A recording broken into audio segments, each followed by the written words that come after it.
Welcome back to Observer Retro Streams. Up next, we will enter the time stream with the Journeyman Project 1.1 on Macintosh. On February 9th and 23rd, we will return to our bi-weekly schedule with Journeyman Project 2, Buried in Time, also on macOS. Finally, on March 9th, we'll switch gears to a first-person shooter known as Tron 2.0, the sequel to Tron that Disney does not want you to know about. Now, on with the show. Today we're going to be streaming something that people have already done before, but this time, well, watch this.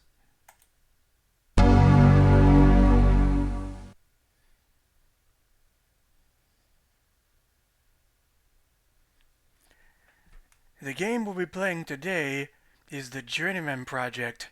A lot of people have already done Let's Plays on YouTube for the Turbo version, but that was the Windows version. A version plagued with quite a few bugs that this original version does not have. But this is going to be a bit of a complicated one because, well, let's just say, if we're talking time travel, the timelines have kind of been mangled a little bit. You see, this game has a series, 3 entries, and a remake. Now the remake has elements from the sequel brought back to the continuity of the first game, but also changed it around somewhat. So what I'm going to do is the same thing Ross's Game Dungeon already did.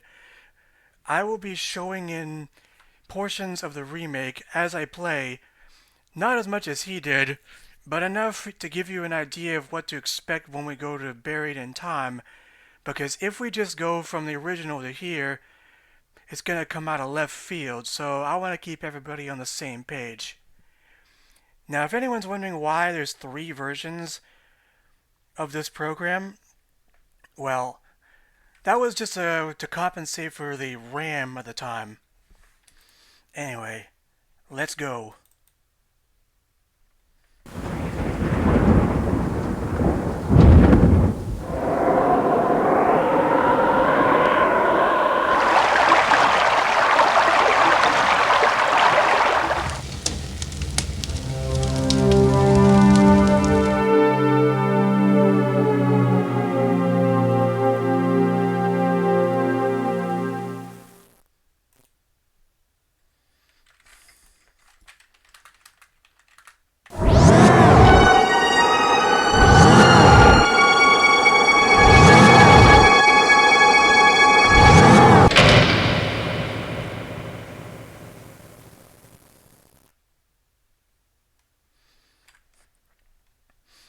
This particular version of the Journeyman Project is not Turbo, but 1.1.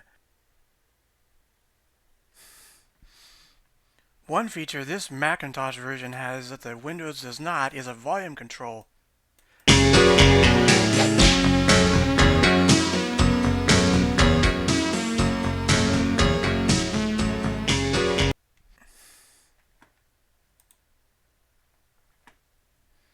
Anyway, before we get started, we should take a look at how this HUD works.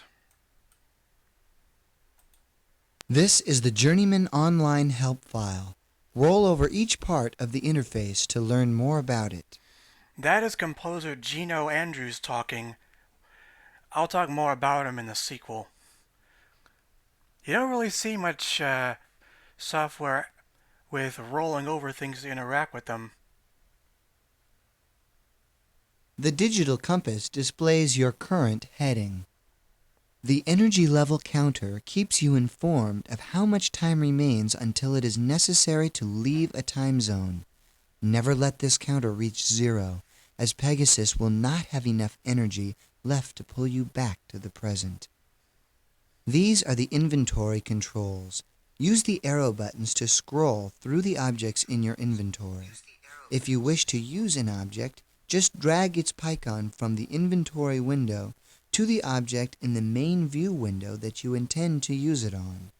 To use an item on yourself, just click its icon. If you need information about an object, scroll to that item and click the information button next to its name, or double-click the name itself. The biotech interface communicates to the player through this pop-out message screen. To take an item which you see in the view window, just drag it down into your inventory. This window displays the current date even after traveling through time. This is the energy level warning light. It is there to warn you when your energy is getting low. This is the biochip display panel. Biochip functions are displayed and controlled through this slide-up screen. Click on these navigation buttons to step forward or backward, or to turn left or right. The chip bank is where biochips are stored. Biochips are microcomputer chip modules which provide instruction codes for a specific task. For example, the mapping biochip uses the display panel to graphically map where the agent has walked. To activate a biochip, open the chip bank and click on the desired chip. Use the interface biochip to save or recall a game in progress. This is the recall button. Click this button to be pulled back to the present from another time zone. A lot of adventure games from this era made complicated HUDs like this to justify the really low resolution of the actual game window.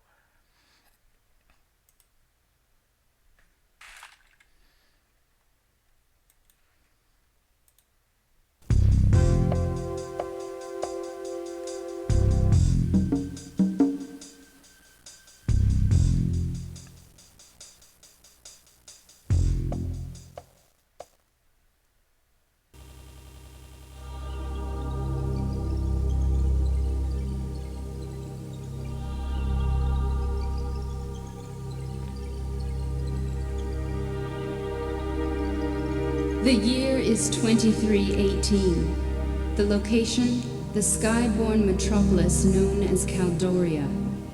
The Earth is finally at peace after a long, bloody battle against a few tyrants who sought total world domination. Having learned the hard way the evils of imperialism, the borders began to come down one by one. Finally, in the year 2117, the unified world was realized.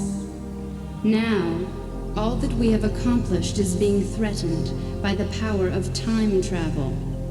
Realizing its potential for destruction, the very same Democrats who initiated the building of the time machine immediately discontinued the project once they saw a working prototype.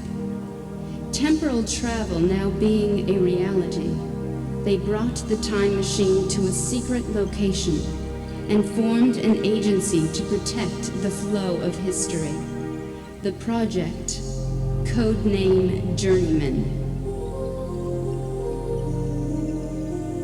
Hi, O'Rylan. Thank you for inspiring me to stream this.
Good morning. Once again, it's another beautiful day here in the peaceful, skyborn metropolis of Caldoria. And unless you've been trapped in some kind of time warp, you know that today marks the culmination of 10 years of debate, as all of Earth awaits the arrival of the alien delegate from the symbiotry of peaceful beings. Their goal? To welcome the entire human race into their interplanetary alliance of sentient beings. Our Megan Love is at the Capitol building right now with a live update. Megan, can you hear me? I'm right here, thanks, Johnny. 10 years ago today, Earth was visited by a race of aliens who called themselves the Sorolans. They told us that they were here to invite us into an alliance, which they called the Symbiotry of Peaceful Beings. The purpose of this alliance, they said, is simply to share knowledge and culture with other alien races. They then left after saying they would give us exactly 10 years to deliberate their proposal. Today is the day of their return. All along the streets of Caldoria and here in the Capitol building, it's amazing, Johnny. There are thousands of people gathered, hoping to catch a glimpse of the Sorolan delegate as the procession heads this way. We've heard various rumors that a fleet of ships have already been detected on long-range radar and should soon be arriving. And with each new rumor, the excitement here seems to grow tenfold. Back to you at the studio, Johnny. Thank you, Megan Love. This morning's broadcast was brought to you by Future Cola, the choice of a peaceful generation. I'm Johnny Ego, and you're listening to the mellow sounds of WKIM Too Big. Finally, we can move now. Sorry for the long intro, but that's just how it was set up back then. So yeah, we are Agent 5, we're a time cop, and we're about to be late for work. This sound plays every time you bump into something.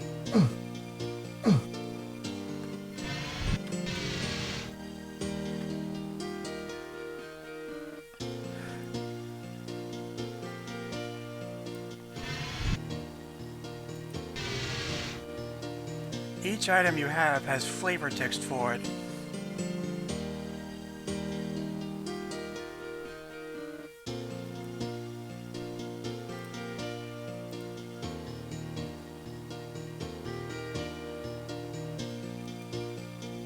Oh, and check this out. Simultaneous music and sounds. I'm gonna turn this to 0 so I can compare.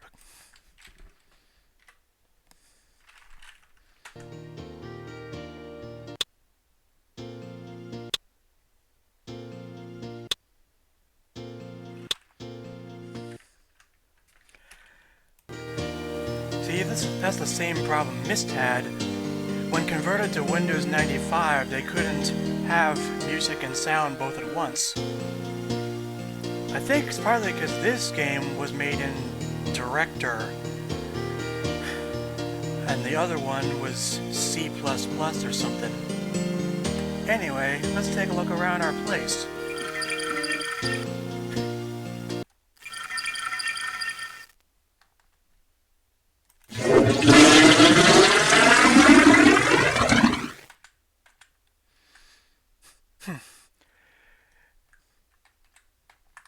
Hey, there's our reflection.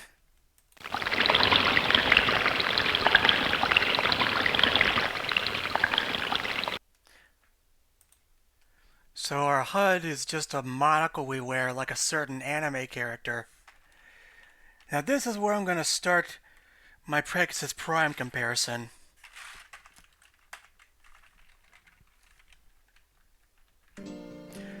The remake has us as a full-motion video character. Good morning, Mr. Blackwood. Stand by for health check schedule. Your body fat today is 15%. Today's tip, cut back on the Chinese takeout.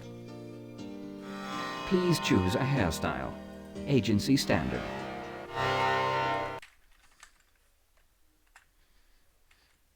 That same character is actually who we play as in the sequel too. See, they're adding a lot of elements from Buried in Time back to this, but at the cost of some plot holes.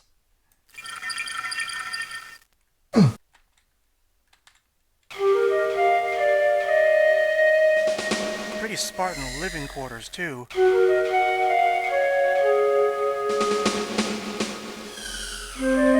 This version is what we see in the sequel too.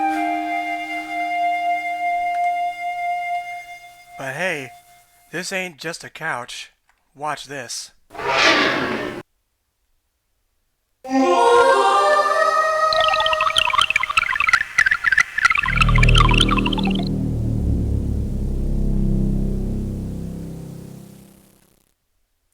Welcome to the high-res 4D Environ system. Instead of just a TV, we can have it on every wall.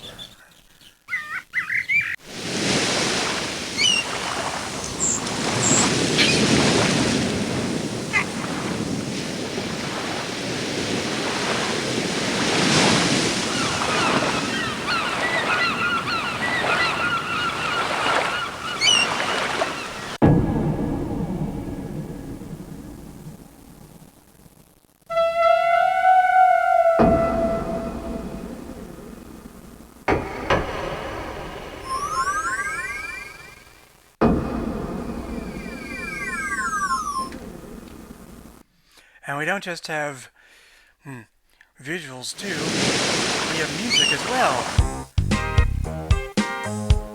R&B funk.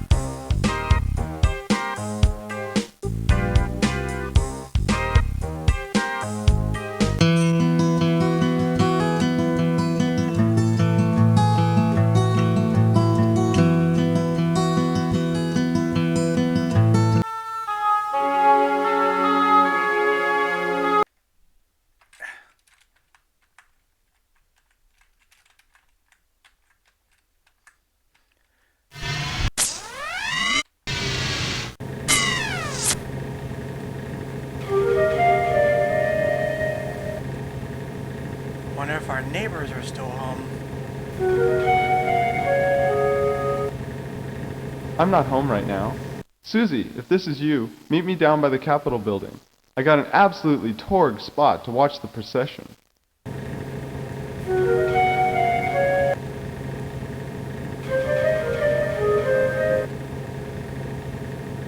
Come in. Psych. Gotcha. It's just a recording. Anyway, I checked out this morning, Caldori time about 6 o'clock, went for a White Sands jog in Tahiti. Be back in a while. That's a funny joke.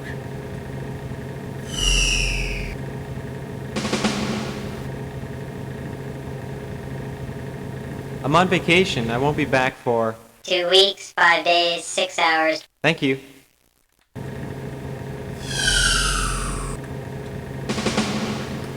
So it seems like literally everybody in this city has flocked off to see the aliens show up.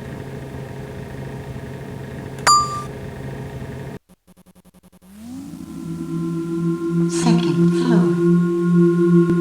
Third floor. Fourth floor.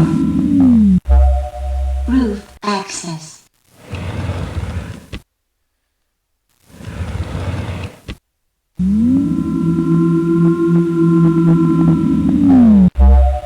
Fourth floor.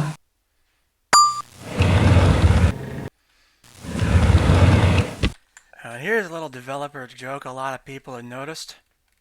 Access denied. This floor was never modeled or rendered. Access denied. This floor was never modeled or rendered. You don't see much of dev humor like that anymore. First floor.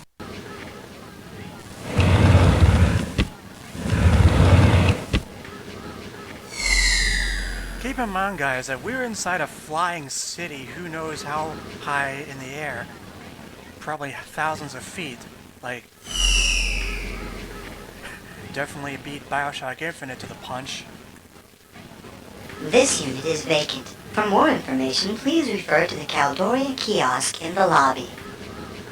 Looks like nobody's actually rented this apartment yet.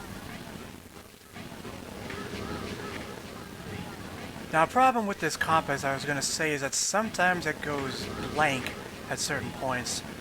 The turbo version doesn't have that bug, but I wasn't able to legally get it. And I had to get the physical version because of, well, something that's coming up later.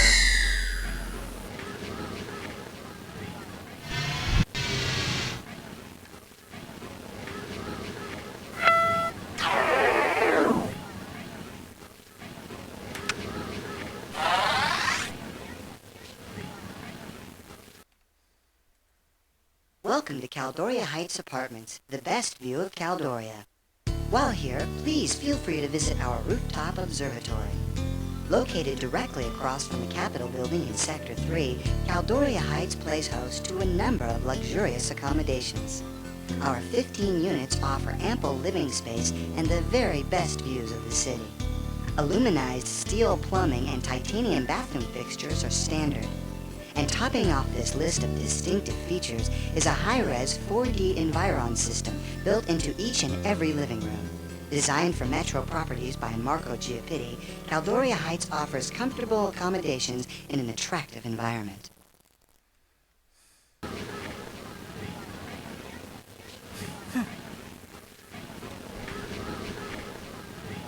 I'd rent a place like that.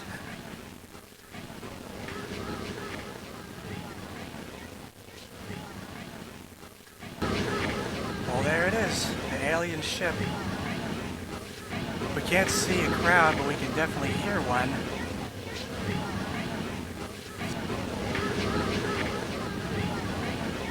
I like this design of these buildings. Pegasus Prime does offer a bit more sensible perspective, so the whole place looks larger, but it looks more generic there.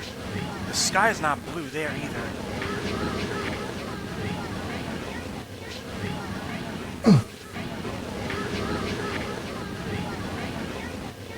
Don't forget, O'Reilly,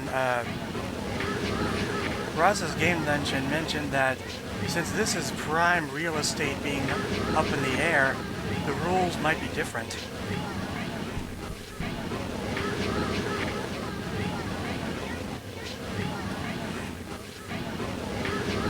Sorry guys, I can't touch the chat dock in OBS without alt-tabbing out of this.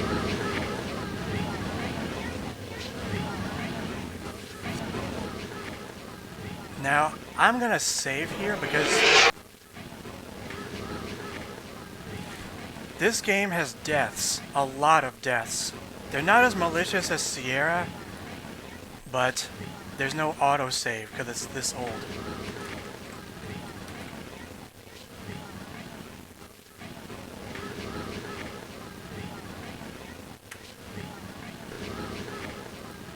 Global Transporter Caldoria Heights Apartments, Sector 3.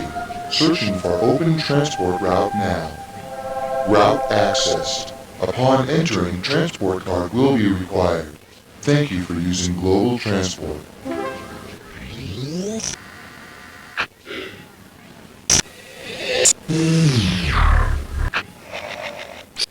A lot of people love that jingle at the end.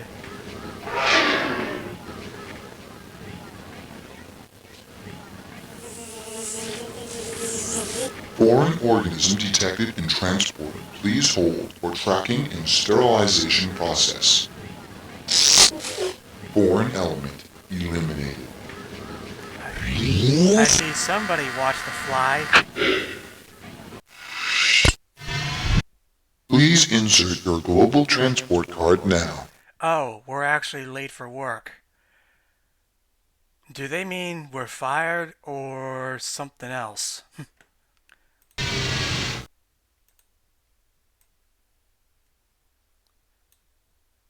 Choose a destination.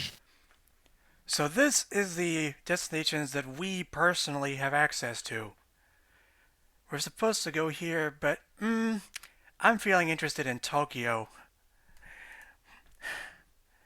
Hey, Froz, maybe 24th century Tokyo has something to offer. Preparing destination transporter. Recording passengers organic substratum.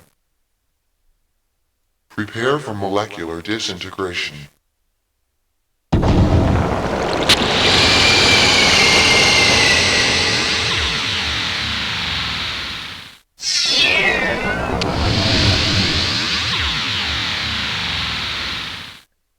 Completing molecular reintegration. Thank you for using global transport. Oh, well, I told you there were deaths. A disruption in the space-time continuum has caused a cataclysmic reality distortion wave. You have been uncreated in its wake. Okay, so they meant that literally.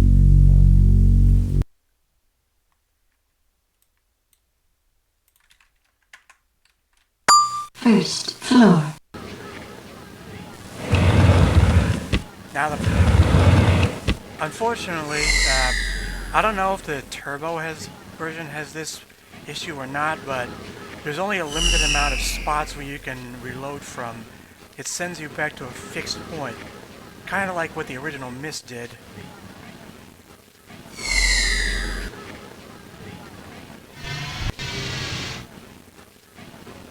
Global Transporter Caldoria Heights Apartments, Sector 3. Searching for open transport route now. Route accessed. Upon entering, transport card will be required. Thank you for using Global Transport.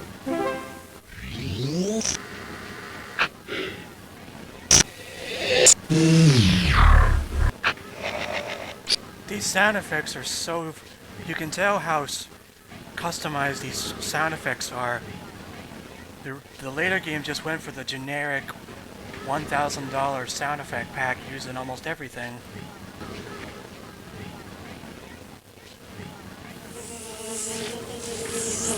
Foreign organism detected and transported. Please hold for tracking and sterilization process. Foreign element eliminated.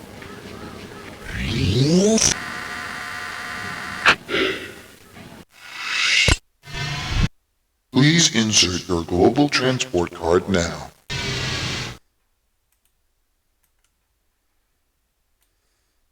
Choose a destination. Other destinations have not been pre-programmed.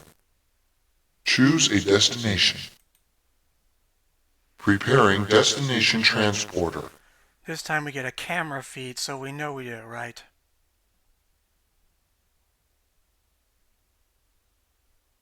Recording passengers organic substratum. Prepare for molecular disintegration.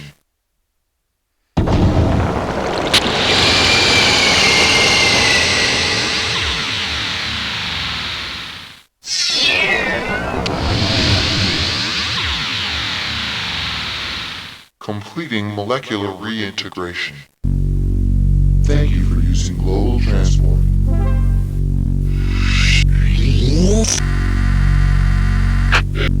Good, no disappearing card. Global transporter vacant.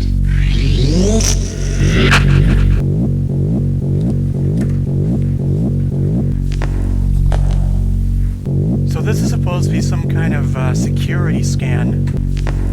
One of many.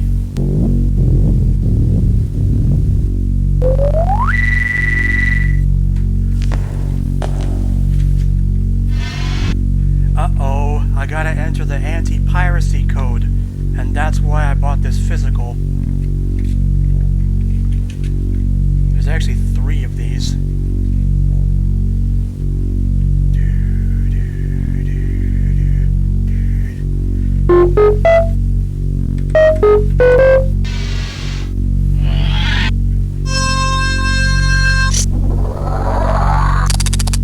Verification of cranial contour scan.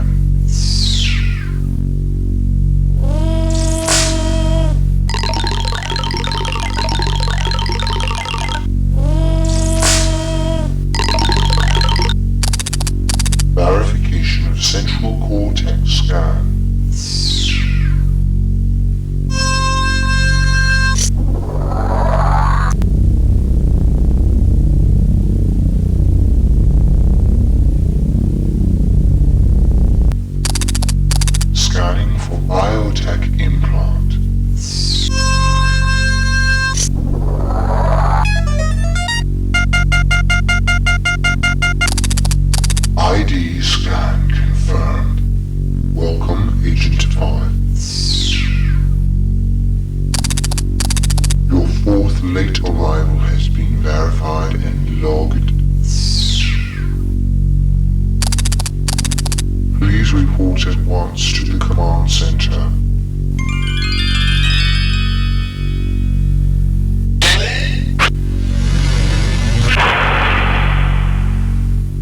That's irony for you. We're a time cop and we've been late 4 times, when it isn't even a walk to the block in terms of distance.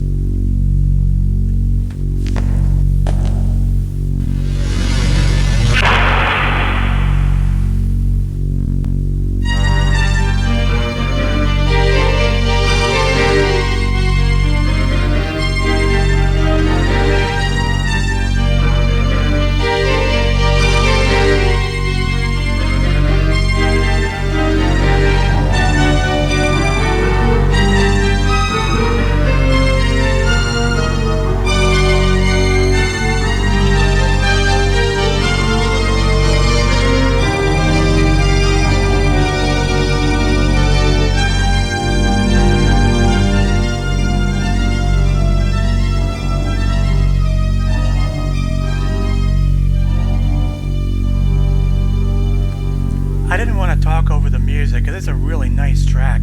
It's a bit compressed, but, well, I'll talk more about the music later.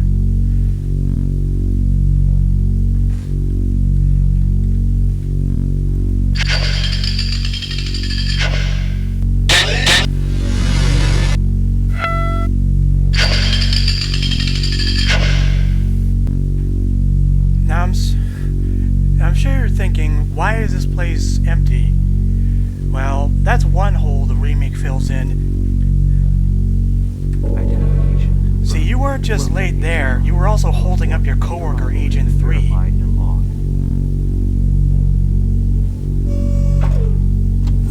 So help me if I miss the first human encounter with alien beings. So you finally decided to make it into work, and only 32 minutes late this time. Obviously, you think TSA rules do not apply to you.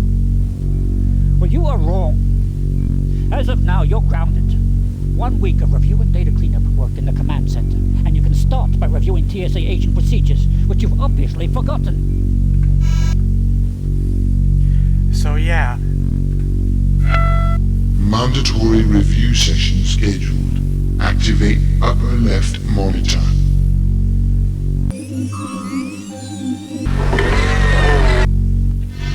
And another code. So because we were late, the computer in this game and our boss on the remake decides it's our best punishment to brush up on our procedures of our own job. Oops.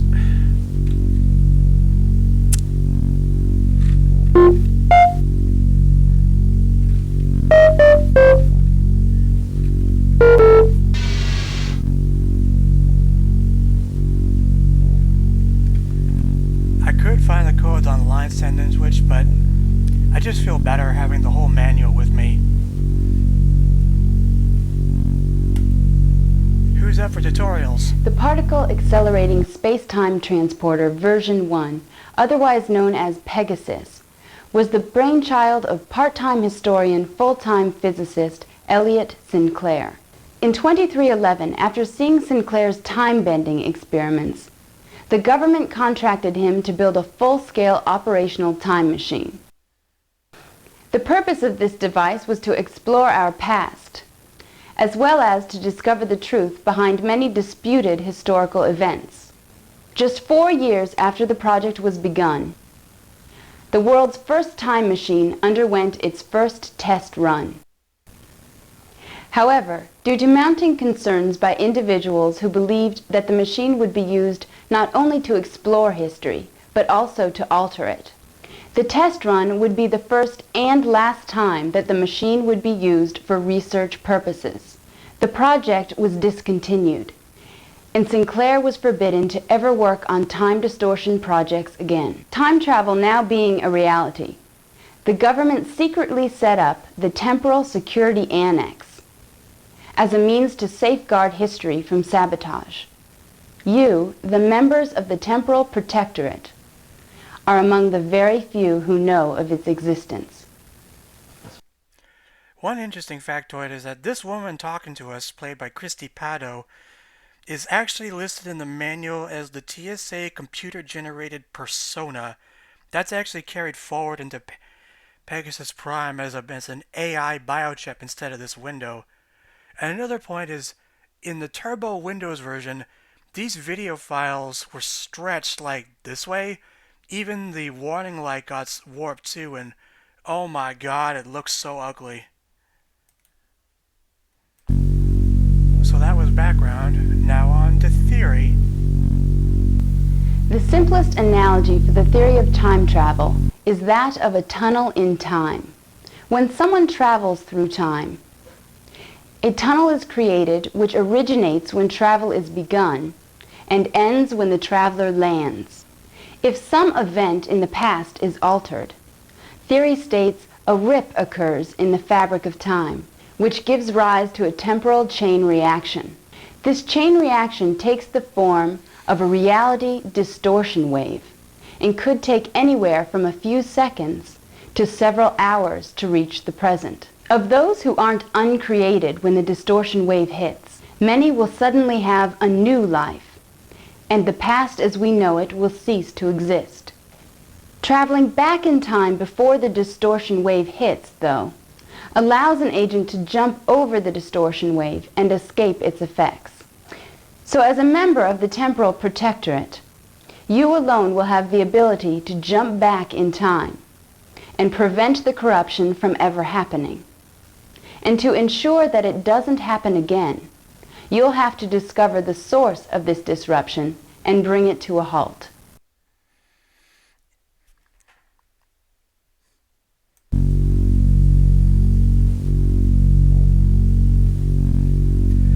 I'm just going to go on record and say that I freaking love this series because its approach to time travel just makes so many other time travel stories look like a bunch of idiots messing with powers they don't understand. Because this game already comes out and tells you what you can and can't do, and others you just push over a rock and suddenly New York doesn't exist, per se. And that brings us to procedure, what we actually need to know when we need to save history. In the event that it becomes necessary to restore the proper course of history, the procedure is as follows. As quickly as possible, get to the ready room and use the bio-support suit generator. The bio-support... Oh, I'm going to show something off here. In the event that it becomes necessary to restore the Yeah, you can actually rewind the video like a VHS. proper course of history, the procedure is as follows. As quickly as possible, get to the ready room and use the bio-support suit generator. The bio-support suit is an indispensable element of the time travel process and is essential for your protection. Next, get your assigned mapping and Pegasus biochips and the Journeyman key from the cabinet next to the biosuit generator. The Pegasus biochip is your link to Pegasus. It is what allows you to be pulled back to the present at the touch of a button. After you're outfitted for travel, but before the reality distortion wave reaches the present, you must jump to the year 200 million BC. Upon arriving there, use the Journeyman key to open the storage vault and obtain the Journeyman historical log.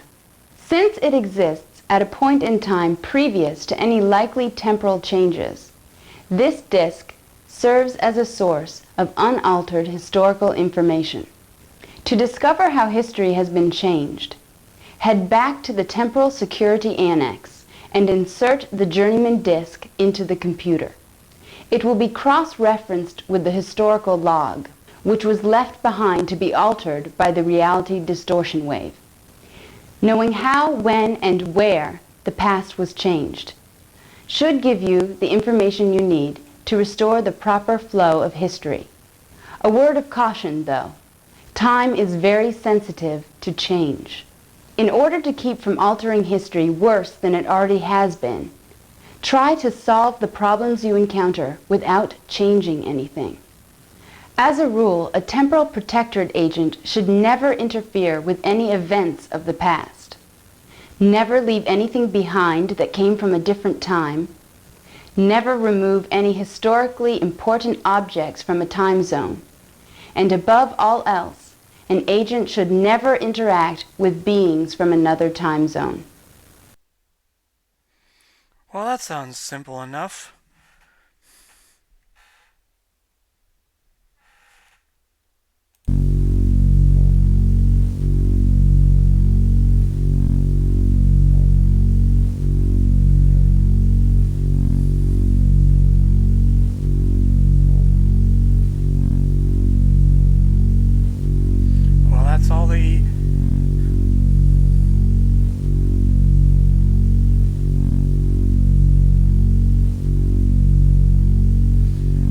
That's all we needed to learn, so maybe our workday's done now.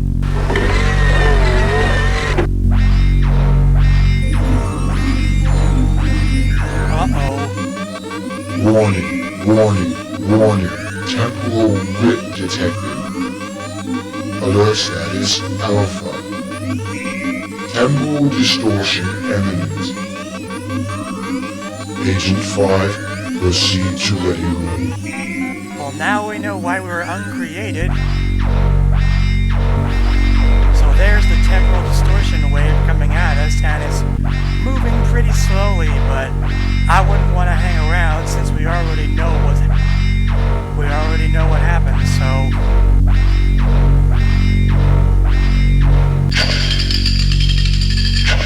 I'm very happy to be playing this Macintosh original because, as we saw, including in O'Reilly's video, the sounds kept overlapping and it just sounded terrible. I mean, that's what you get trying to convert to Windows 95. Here, I'll show you in here.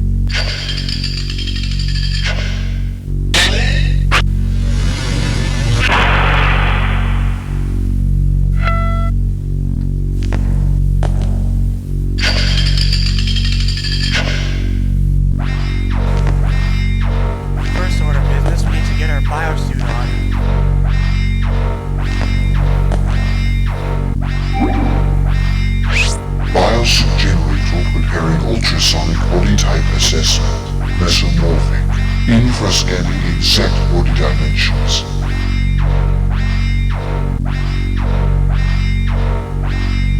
Configuring biosupport parameters. Stand by for bioencapsulation.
That's what it looks like, and we even get a breakdown of what components do what.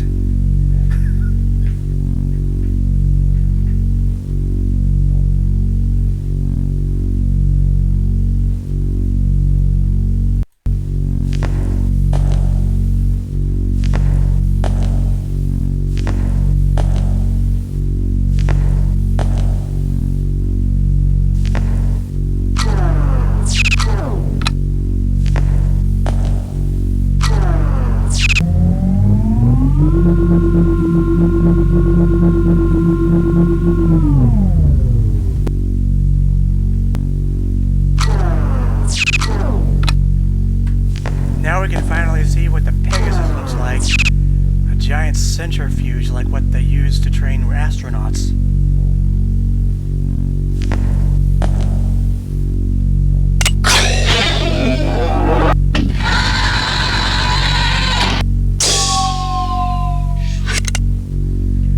Okay then, instead of a chair, we have to flatten ourselves against this surface. Hope our body shape fits this.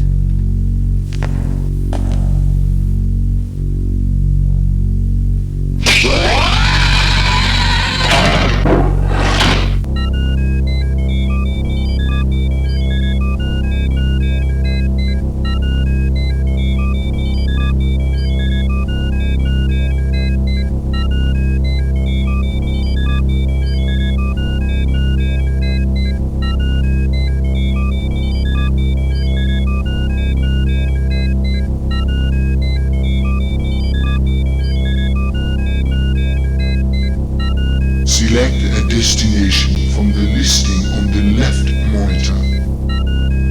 Alright. In the Windows version, this was pointing at, like, Africa, but here and in the remake, it points to the Pacific Ocean. Well, we gotta do what they said and go get that historical log. When this baby hits 88 miles an hour, you're gonna see some serious shit.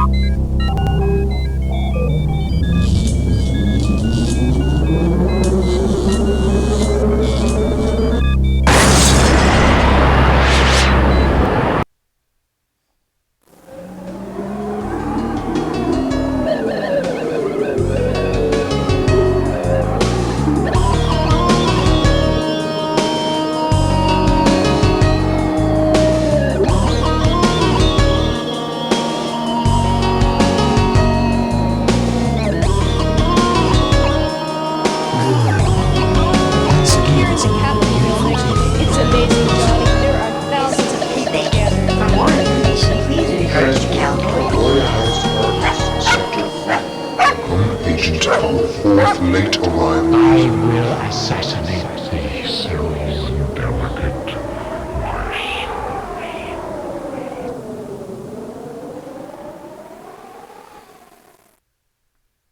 Well, not as crazy psychedelics as Total Distortion, but it's better on the eyes.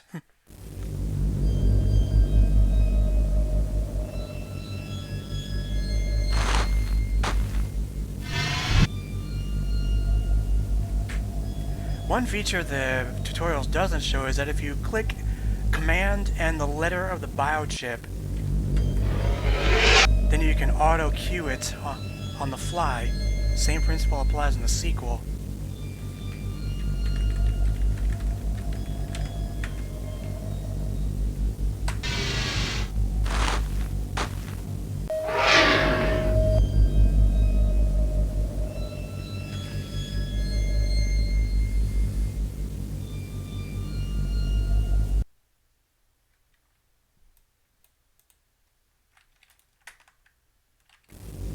So now you can see the energy is starting to tick down, and the Pegasus biochip explains how that works.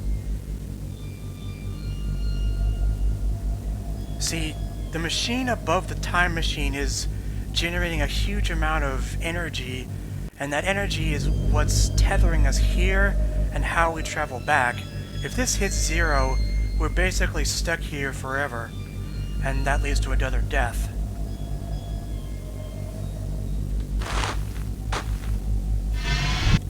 Wait a minute. I saw this picture. That was the background for the mountains in the Environ system.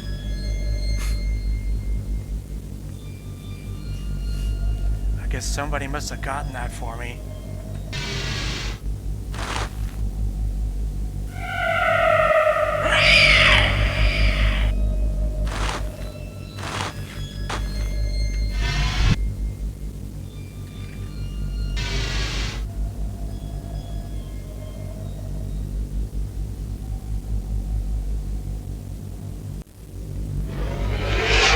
Now this biochip it doesn't come into useful until one point in the game, but the remake locks you out of it until that particular point.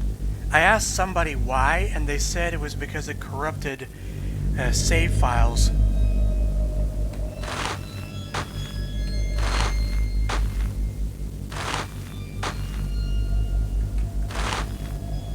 Basically, they said that if you had the mapping biochip chip in every area in Pegasus Prime, then it would mess with the save files.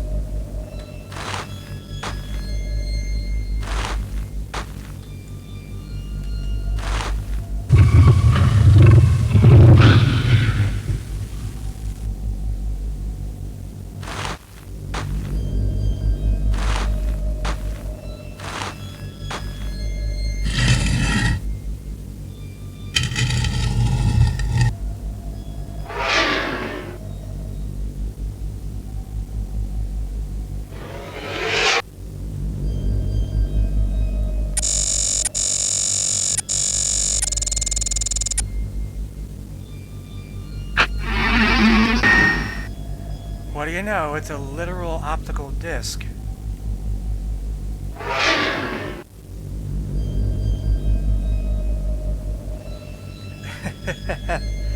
An optical disc in the 24th century. I don't know about you, but that far in the future, I think that would actually be secure in hindsight because, you know, no internet access. It's like how NORAD in real life uses analog computers that aren't online.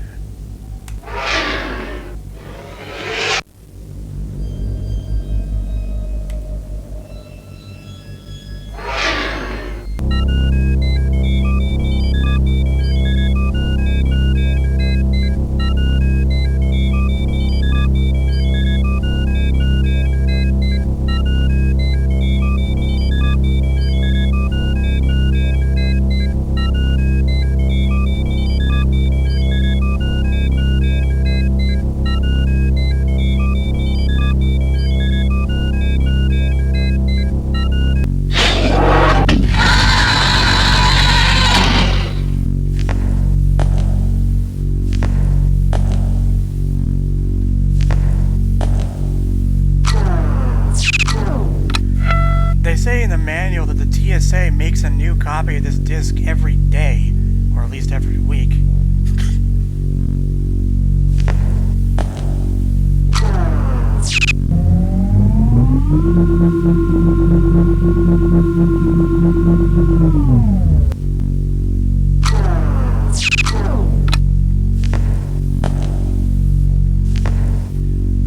Looks not the same. I'm not gonna bother with the footage because it's just dragged down, but in the remake the changes are so apparent that they cause just enough change so that the TSA becomes more military based and you have to get around an evil version of your boss.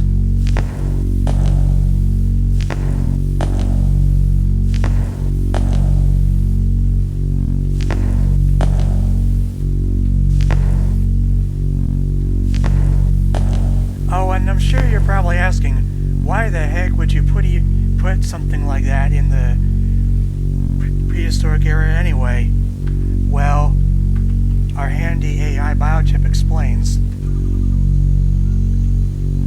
You have arrived at latitude longitude 10140 in the year 200 million BC.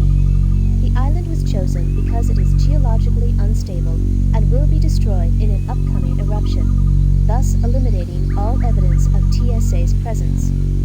You should also be aware of the reptilian residents of this area that could pose a threat to your continuing existence. The highest caution is advised.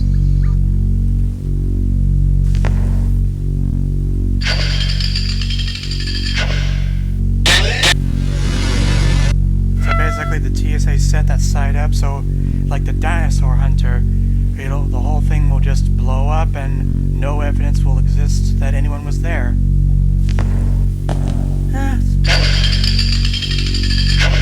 It's better than no explanation at all.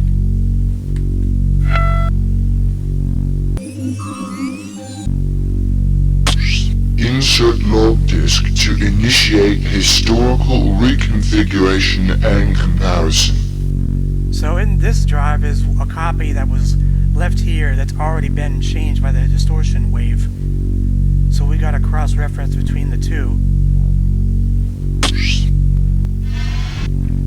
And now for one final copy protection code.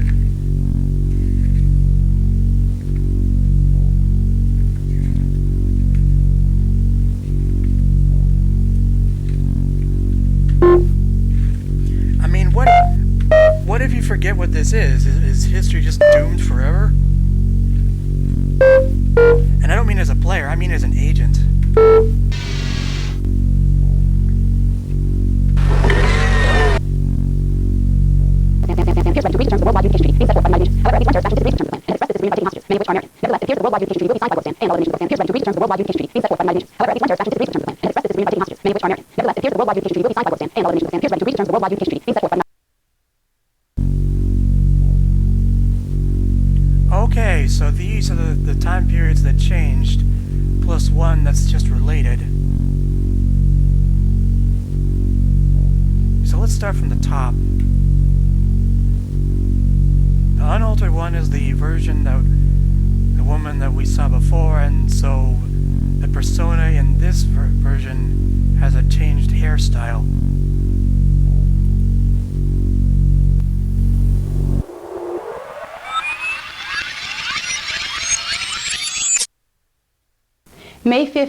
appears ready to agree to terms of the worldwide unification treaty being set forth by the United Nations.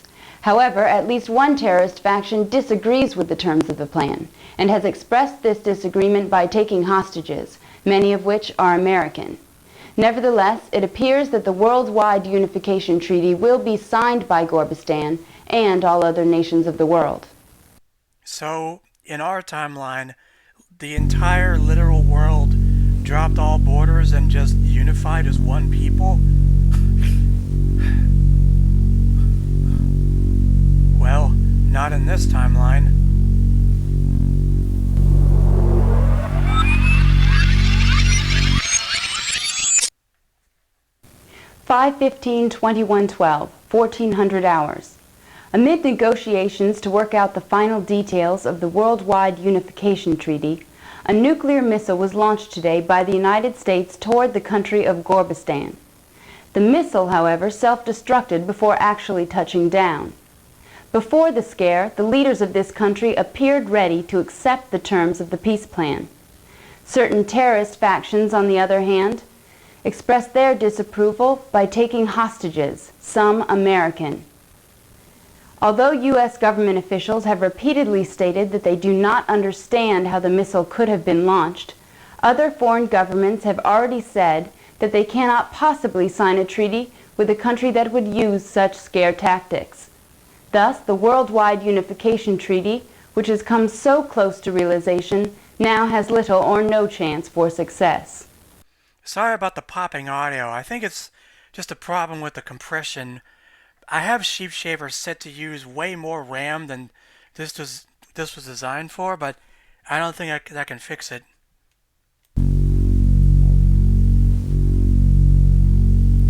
Oh, we have a Mars colony too.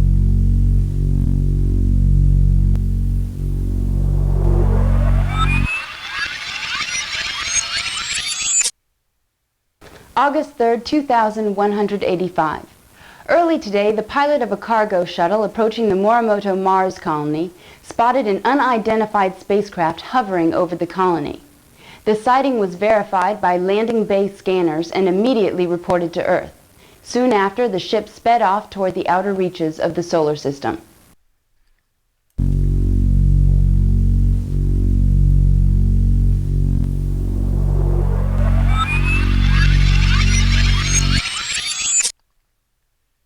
H3-2185, 0800 hours. Morimoto Corporation's Mars Colony project suddenly went offline last night, just moments after a reported sighting of an alien spacecraft. While it is still unclear what has happened, debris has been spotted by long-range scanners, leading many to believe that the colony was destroyed by a malevolent alien race. Repeated efforts to contact the colony have met with no success. If the colony was destroyed, it is likely that all members of the 30-person crew appointed to oversee the construction robots have also perished. So people think aliens destroyed our Mars colony. Next up, a conference in Australia.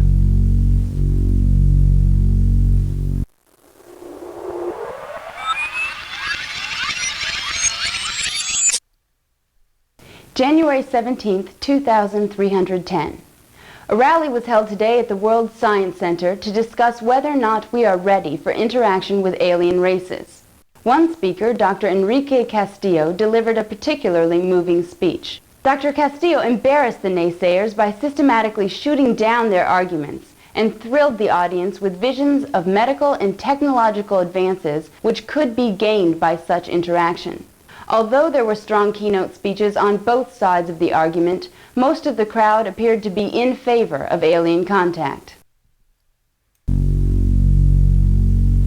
Oh, there was an assassination.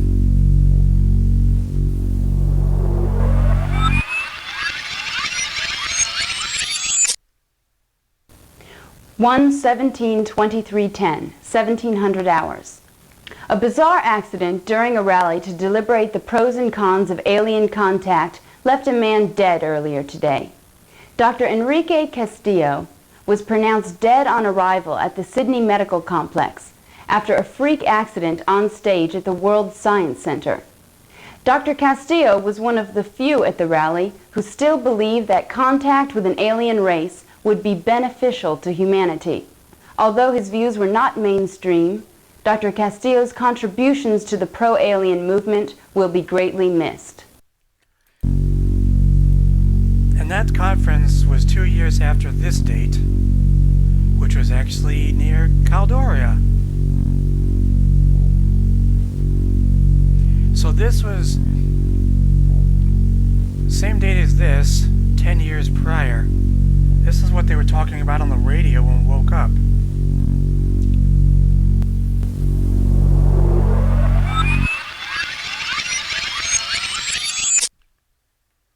November 6, 2308.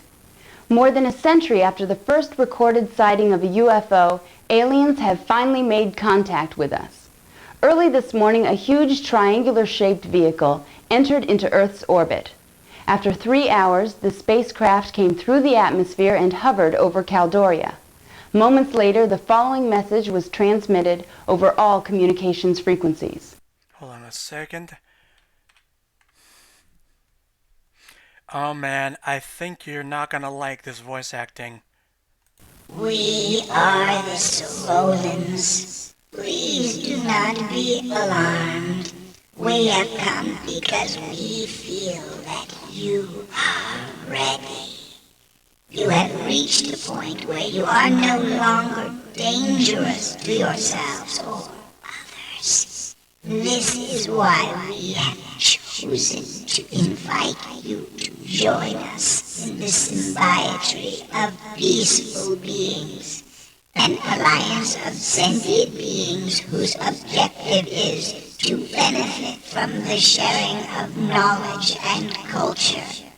We know that it will take some time to fully comprehend the nature of this encounter, so we will give you the opportunity to deliberate our proposal.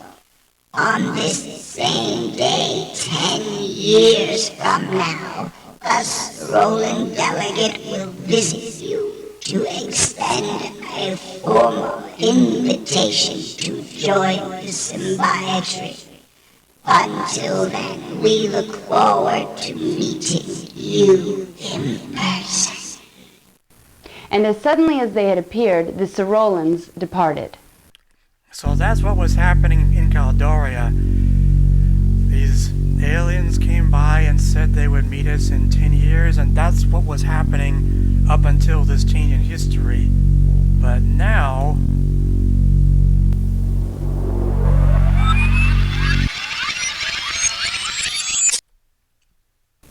11/6/2308, 2300 hours. Today, 123 years after the first official UFO encounter, an alien spacecraft entered Earth's orbit. After several hours of silence and mounting tension, the aliens transmitted the following message over all communications frequencies. We will return when you are ready. While no one is quite sure what this message means, many people have voiced concern about interacting with a potentially dangerous alien race. Well, that's all of it, but really quick, I gotta say, Pegasus Prime actually does better with the voice acting and actually has video to go with it. More than a century after the first confirmed sighting of a UFO, aliens have finally made contact with Earth. Early this morning, a huge triangular-shaped vehicle entered into Earth's orbit. After 3 hours, the spacecraft came through the atmosphere and hovered over Caldoria. Moments later, the following message was transmitted over all communication frequencies. We are the Cerolans. Please do not be alarmed. We have come because we feel that you are ready. You have reached a point where you are no longer dangerous to yourselves or others. This is why we've chosen to invite you to join us, the symbiotree of peaceful beings. After several hours of silence and mounting tension, the aliens transmitted the following message over all communication frequencies. We will return when you are ready. 1/17/2310, 1800 hours. Dr. Enrique Castillo, a well-known biologist and advocate for establishing alien relations, was murdered earlier today. During his speech at the Symposium on Alien Contact in New Sydney, Australia, Castillo was speaking on stage at the World Science Center when the single shot from an unknown assailant was fired. He was later pronounced dead on arrival at the Darling Harbour Medical Complex. The murderer is still at large.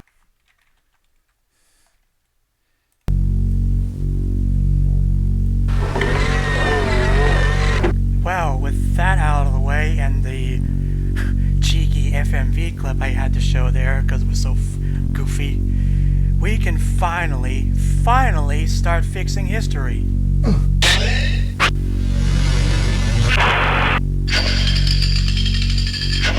I mean, man, I don't think the info dump in Obsidian took that long.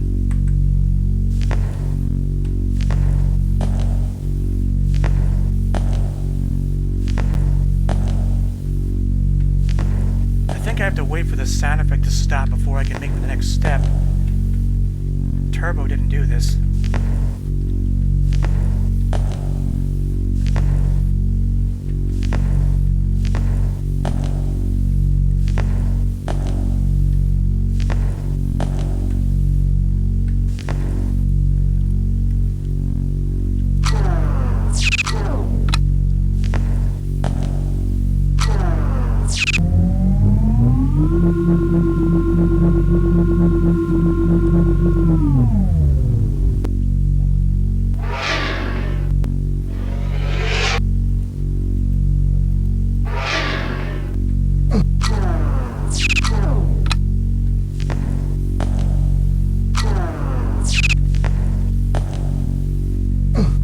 I'll be honest.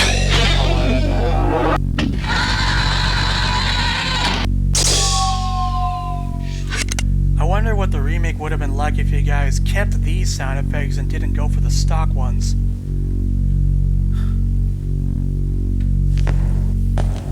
If these custom effects were used in Pegasus Prime.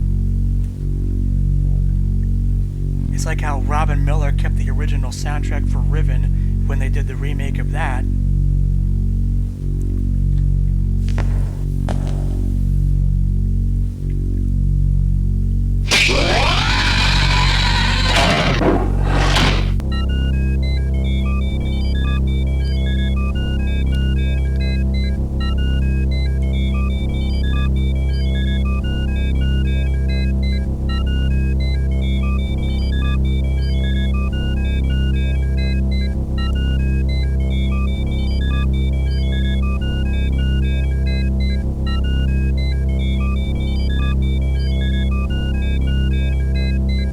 Select a destination from the listing on the left monitor.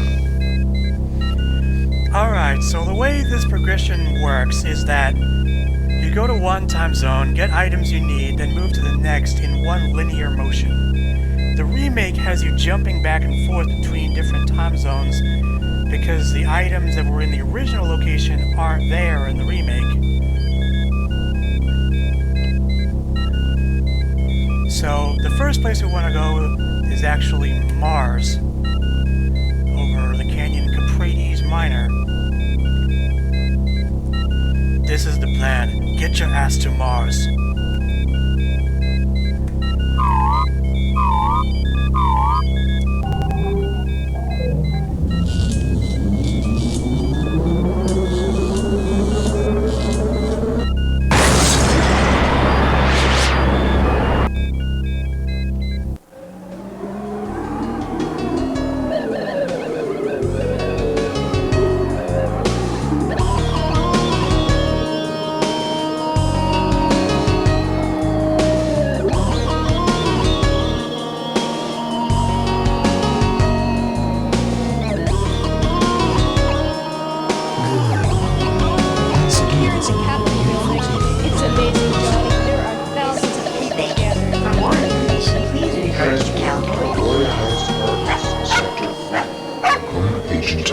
Fourth late arrival. I will assassinate thee, Cerulean Delicate, my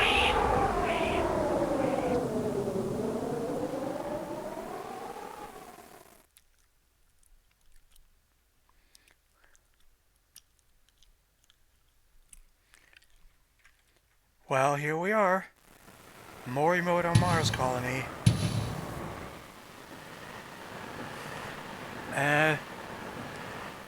I respect your opinion, Blitter, but I think jumping back and forth gets tedious after a while, especially with the risk of compromising time more and more each time you go.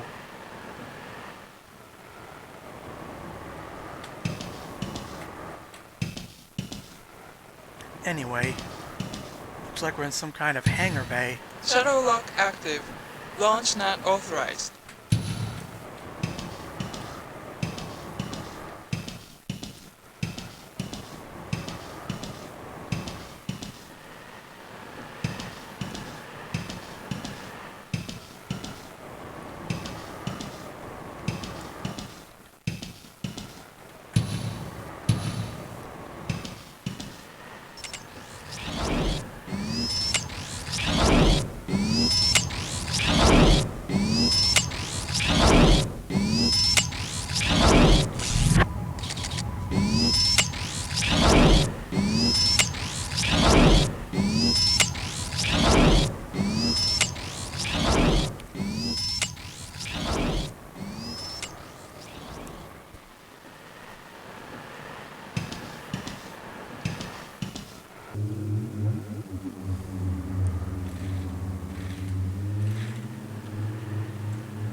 Yep, you were right, and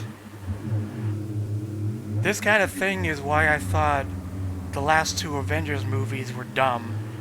I mean, well, I'm not going to say anything specific because I don't want to spoil anyone, but I would think it would be better.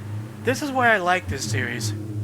Staying out of the way of other people that could potentially change things makes more sense to me than just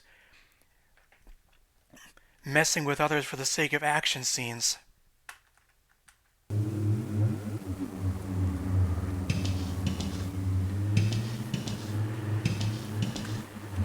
So here we can actually get some info on where we are.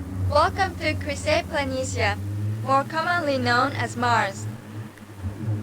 Like a heavenly siren, Mars lures us to its inhospitable shores with visions of unearthly splendor. The atmosphere of this planet, which is composed mainly of carbon dioxide, is only 1/100th as dense as that of Earth.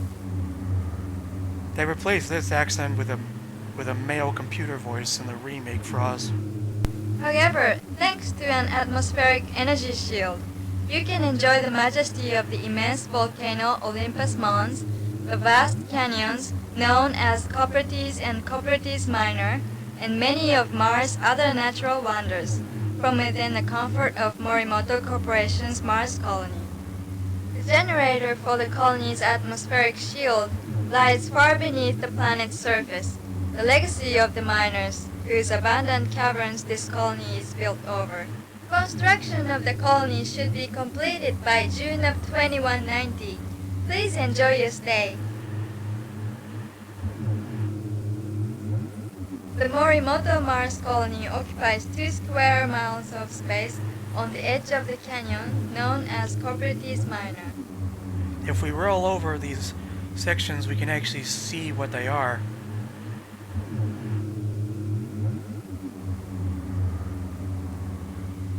The walls of this canyon host the shuttle docking bay, as well as the gantry from which the shuttles are launched, and the accelerator tube which shoots them out into space.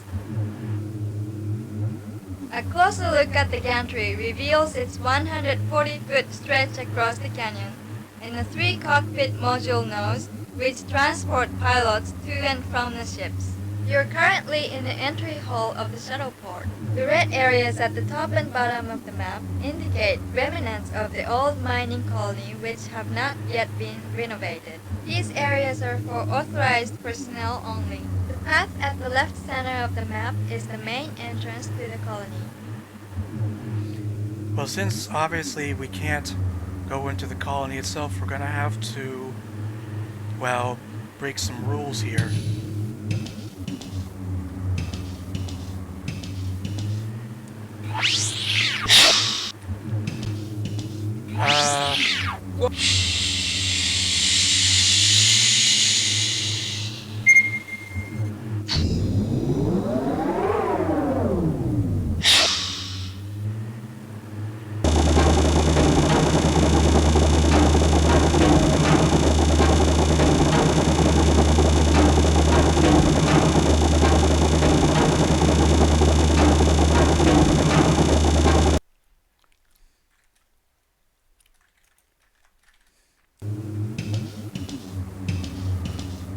Man, the text on these death streams pulls almost as many punches as Mr. Sparks did.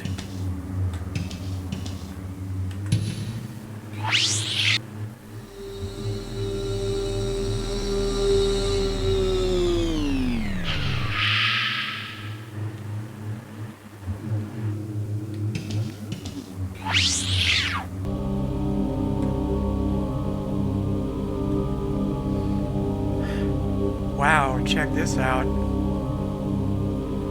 If this is some kind of pulp fiction book or something, let me know. I'm curious about it.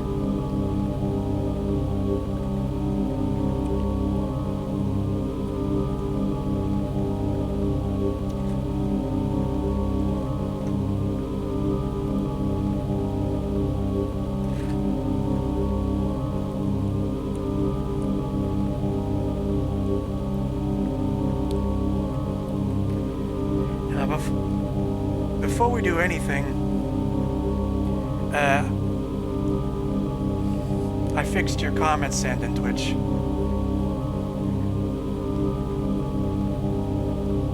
So right here we got 2 items. Some wire cutters and a maintenance key. Keep this item in mind later, it's gonna be important.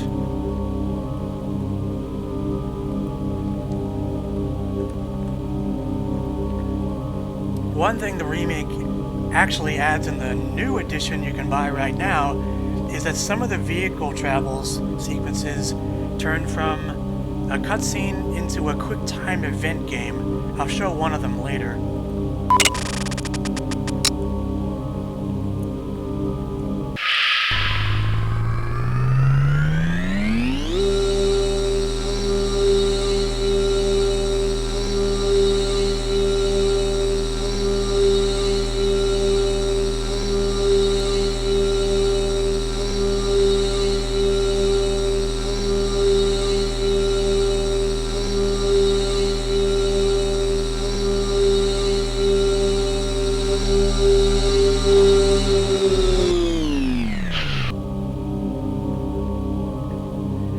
like a really chunky foam to me.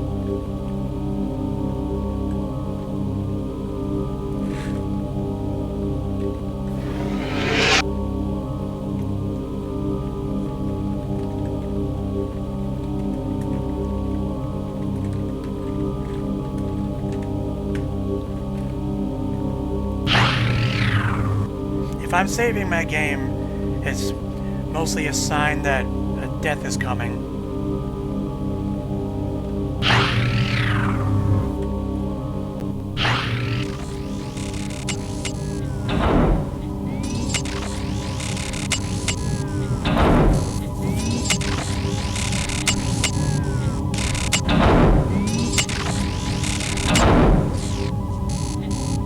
Out of my way, human, or die.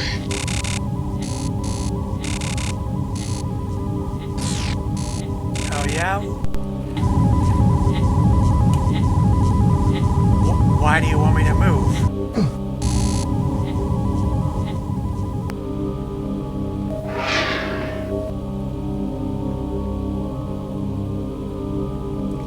Oh.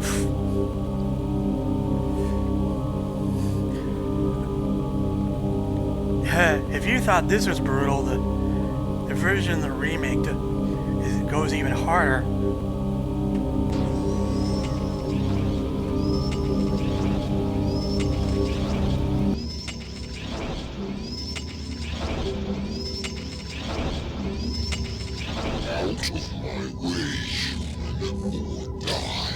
Because there you have a crowbar instead of a key, and you can try to whack him with it.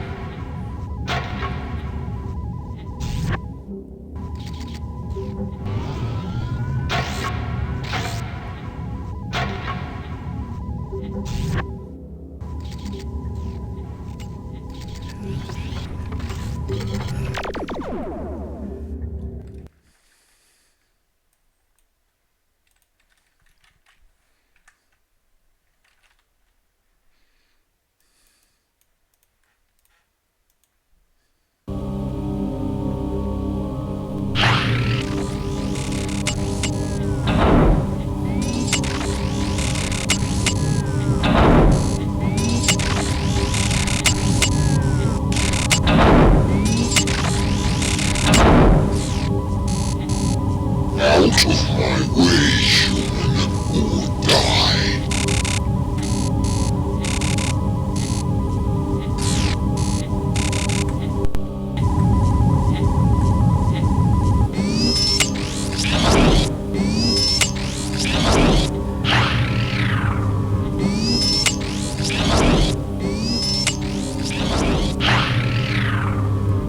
Oh, here's the screen from the interface tutorial.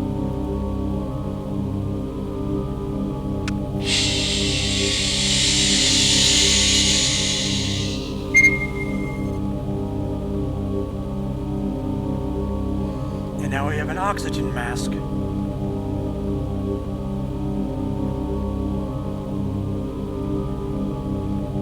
The remake doesn't let you get air from here. You have to go to a different time zone, which I think is a really stupid side quest. And you think there'd be like some kind of hazmat suit here too, like instead of just a mask, why just give us an EVA suit?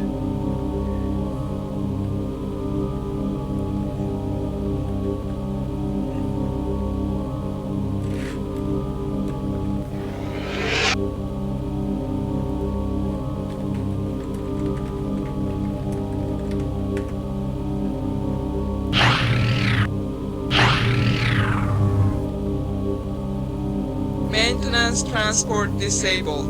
Oh, I guess the robot cut off access to the trams. Well, we can just walk the tracks, can't we?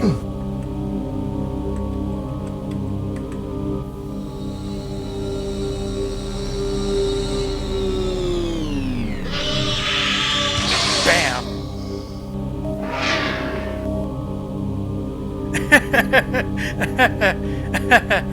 I like this death. Especially this Zork reference right here.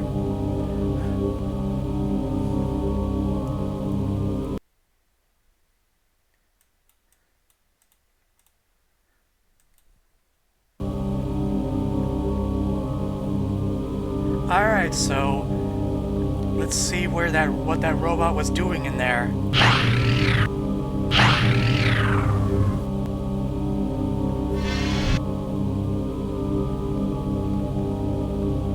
I actually found out that... Never mind, I'd spoil something later.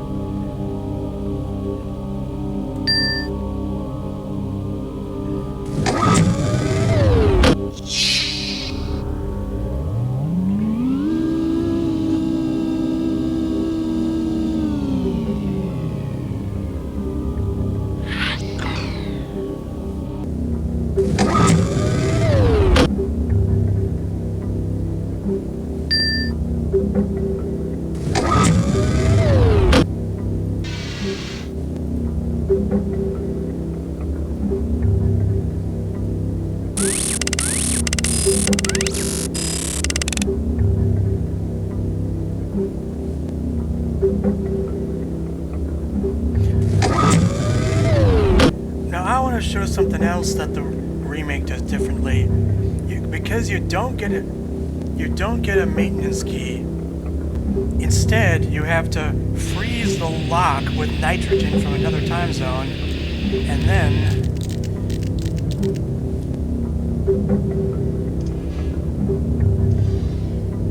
then you break it off with the crowbar. I don't know, that sounds dangerous to the time stream. But keep that in mind, because that's gonna come up in the sequel too. A little bit of a plot hole they left behind.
Analyzing. Explosive device detected in card slot.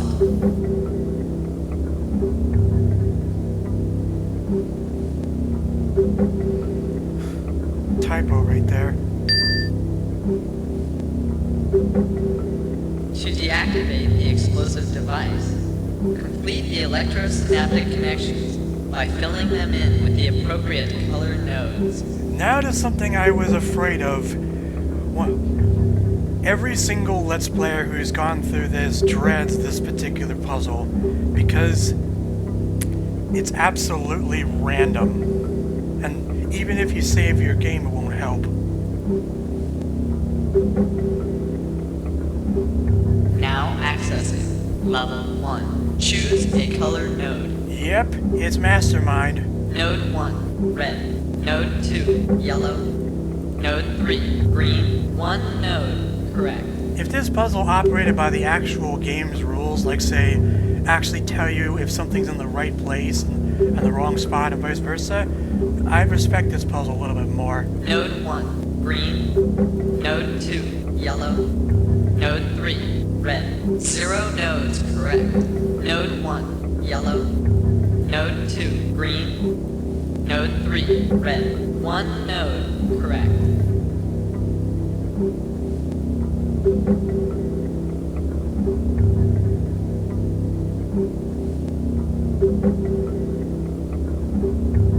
Node 1, yellow.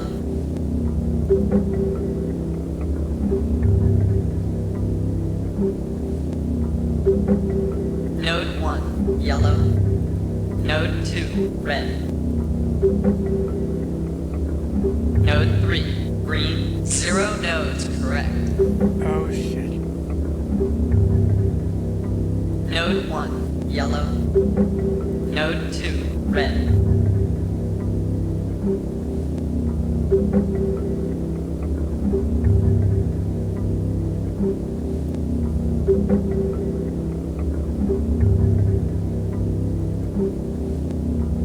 Node 1, red.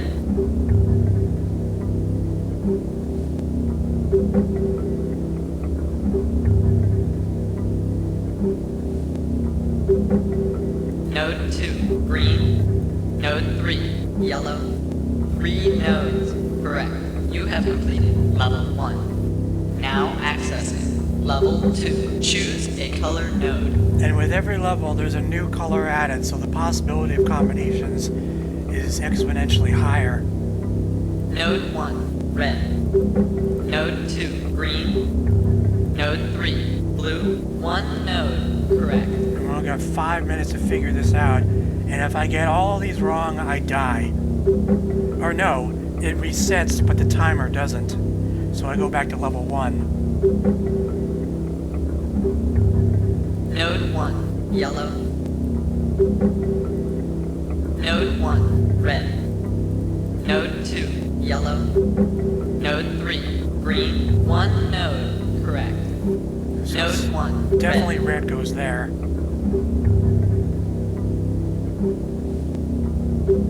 Node 2, blue. Node 3, yellow. 3 nodes, correct. You have completed level 2. Now accessing level 3. Choose a color node. Level 3, the last and hardest. Node 1, red. Node 2, green. Node 3, yellow. 1 node, correct. Node 1, yellow. Node 2, blue. Node 3, red. 0 nodes, correct. Node 1, green. Node 1, red. Node 2, blue.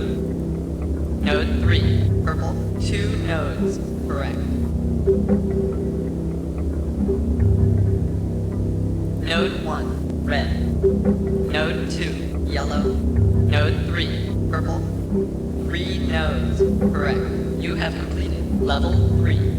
I guessed that without even looking at chat. The explosive device has been disarmed. You may now remove the explosive device manually.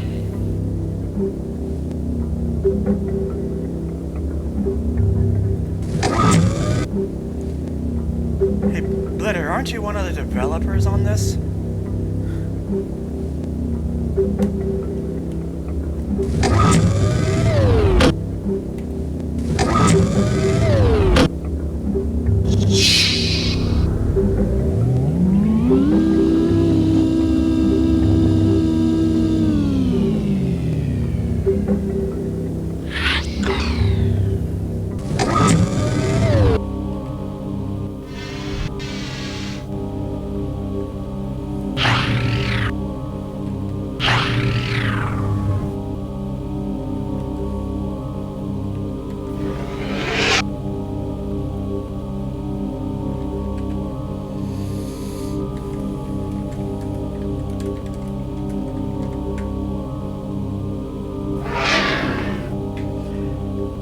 Timed explosive device was created for the purpose of destroying anything with an access card slot.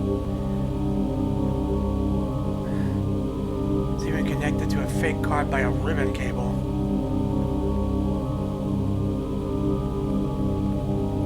Oh yeah, this particular copy of the Journeyman 1.1, it has a feature that Turbo does not. This is CD audio. Some of it is, but... And now... Oh, I missed out on a death, but oh well. Actually...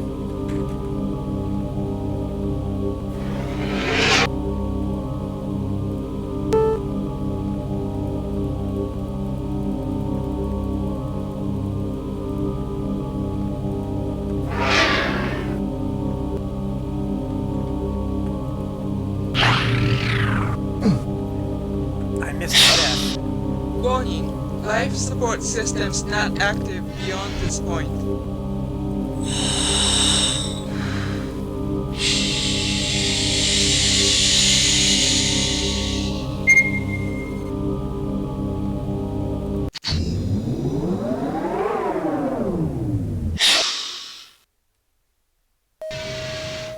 So yeah, if you go through here without disarming the bomb, the whole colony blows up, just like it's said in the TSA.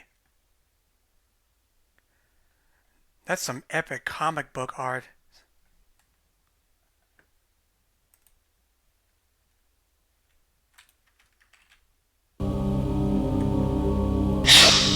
Warning, life support systems not active beyond this point. Now that it's disarmed, we can go to possibly everybody's favorite part of this game.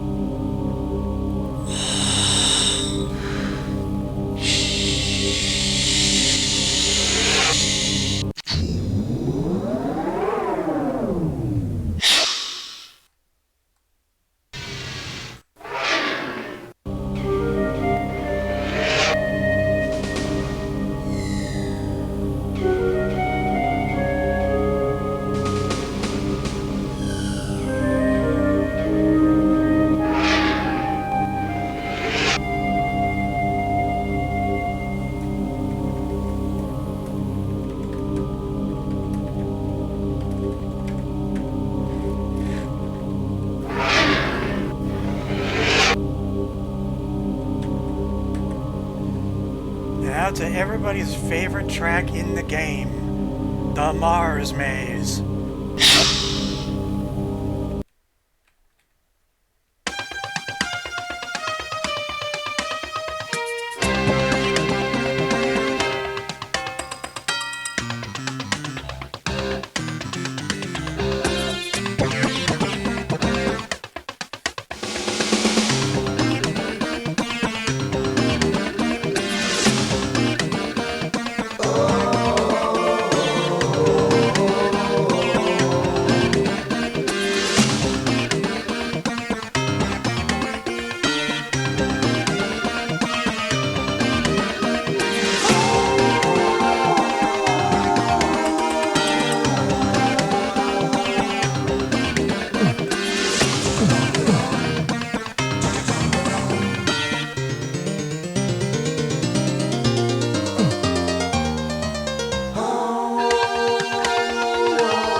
I wasn't saying anything because I wanted you guys to enjoy this track. I love it too. And you're hearing CD audio, it's not compressed one bit.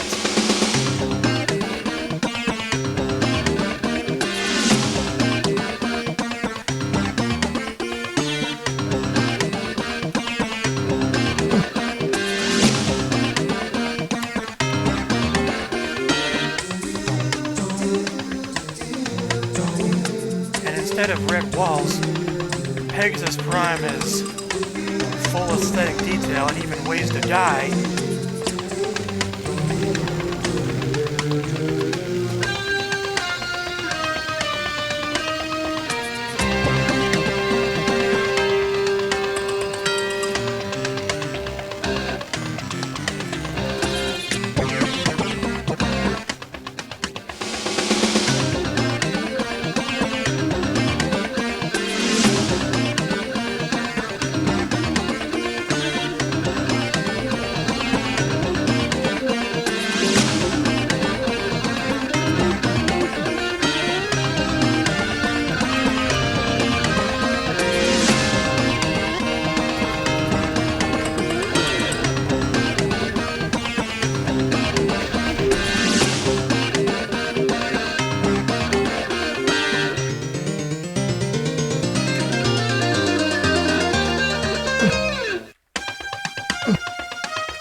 Now, I can't list any links or anything, but trust me when I say, this soundtrack is available on Presto's own website. And trust me, it is totally worth getting.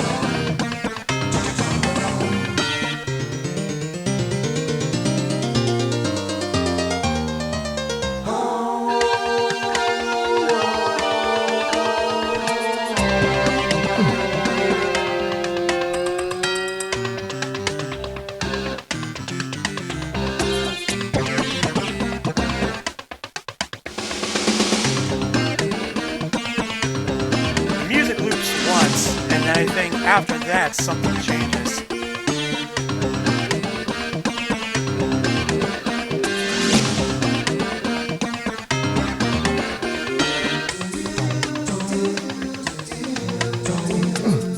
I'm actually moving to the beat.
Hear that?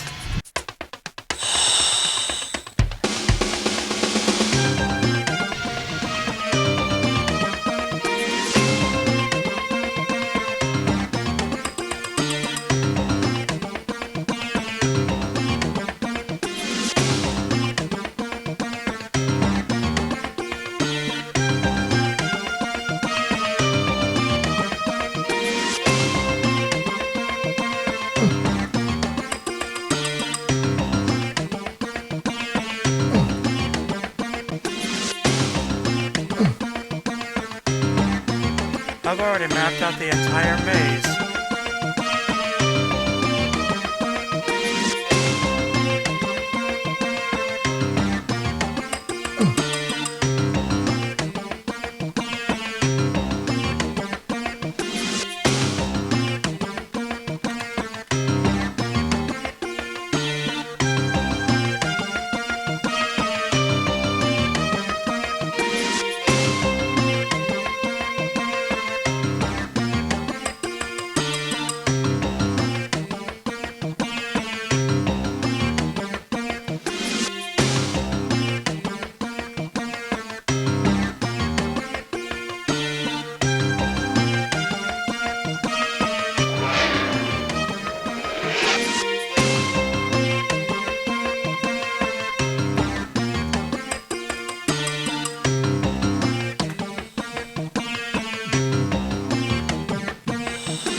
Yep, hear that? Our heartbeat's creeping in.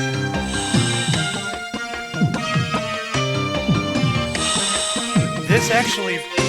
No, you're not... This actually is slowing down, Bros. I hear it on the soundtrack CD too. They actually put that in.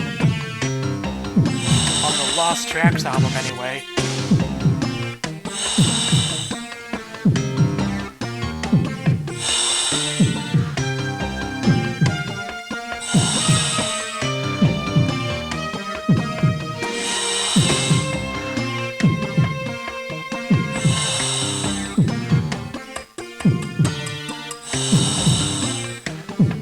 I want to show you the full effect, because, I mean, man, this is grim stuff.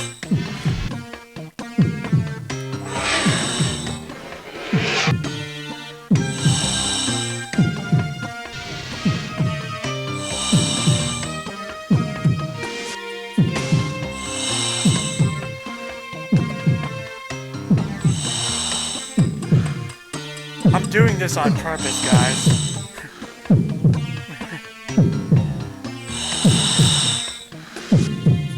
Because in the remake frauds that... Well... You know, Ross Scott actually said in his review that even if we had an oxygen mask, every bit of liquid in our body would start boiling from the pressure, so basically, it would barely help at all. This is why I said we need an EVA suit instead.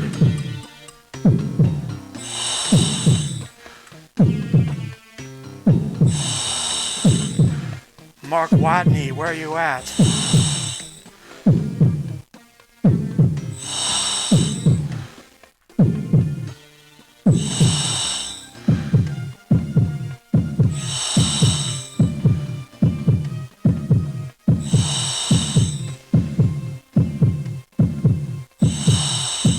Well, Mars doesn't really have much of an atmosphere at all, so I would assume vacuum.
Save the map data.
There's a couple of life support systems not active beyond this point. I skipped a couple of deaths there because since it puts you back at the start, I didn't want to take too long.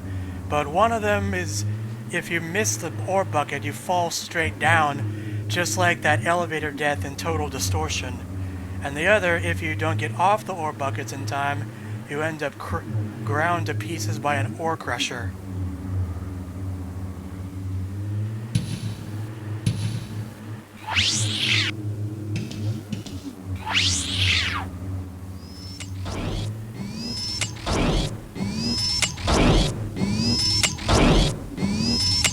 Somebody's in a hurry.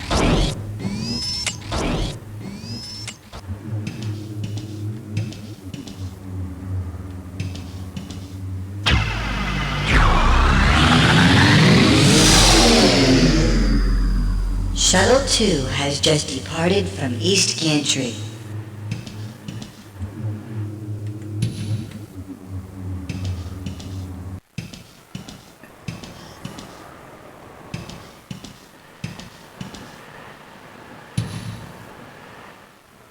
No shuttle present at this dock.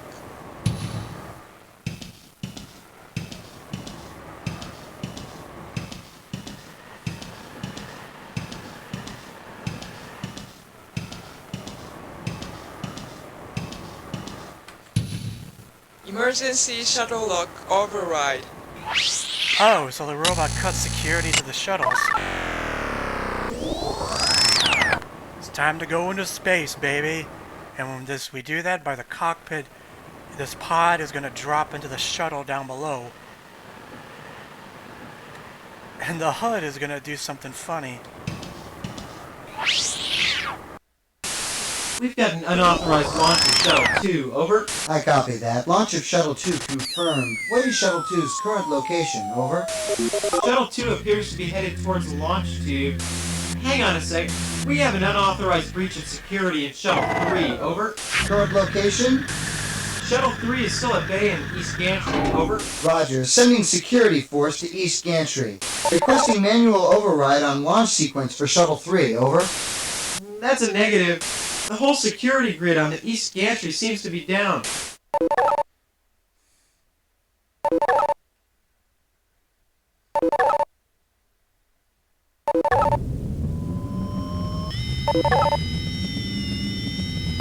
Please secure all loose objects. Prepare for drop launch. Here, prepare for another great track.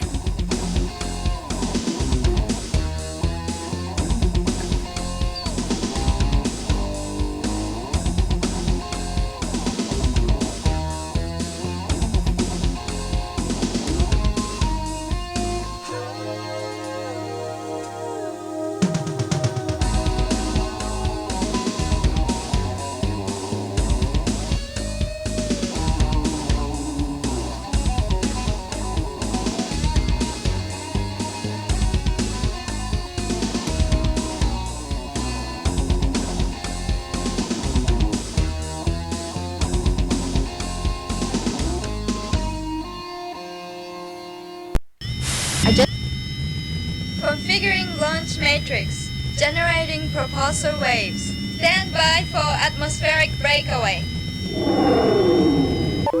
So we basically got launched into space through a giant railgun. Kinda like in Soma.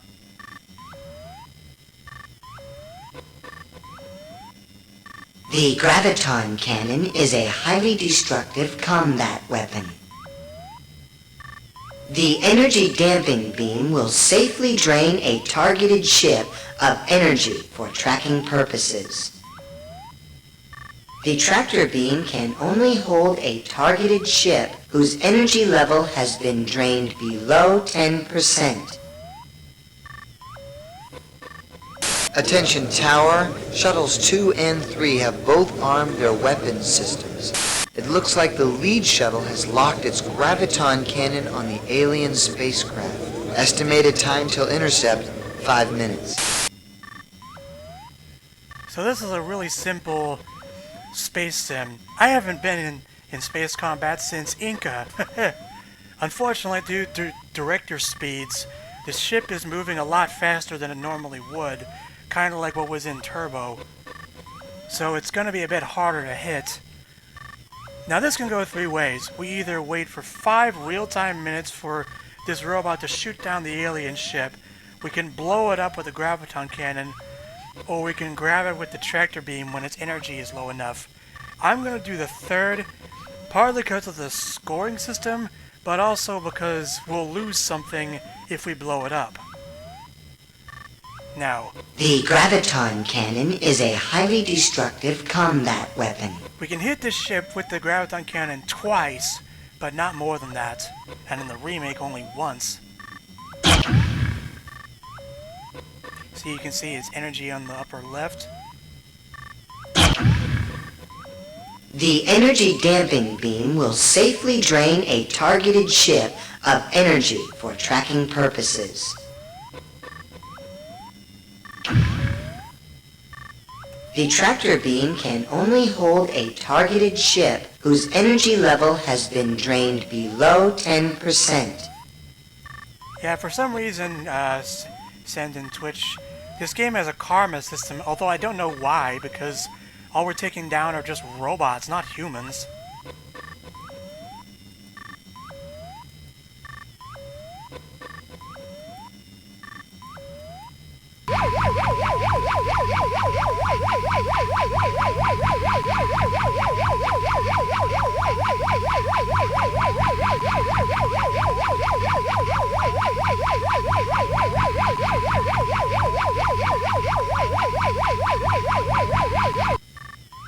Pre-transportation scan reveals damage to targeted ship.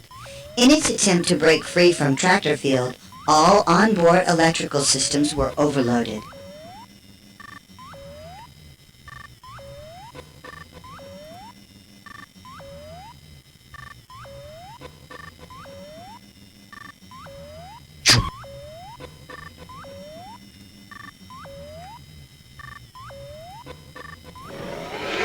Now at this point you really want to save your game, because if you don't do this in the right order, then you'll miss out on stuff.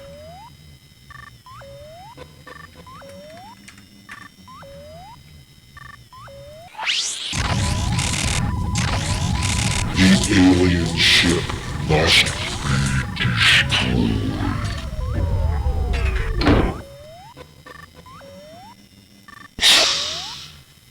Central processor damaged. Self-destruct sequence initiated. So some of these biochips are intact and we can take them for ourselves. The order is actually different in the Windows version. You don't want to take this top left one, otherwise he'll self-destruct. Or at least, you want to take it last. And in the Windows, you want to take this last.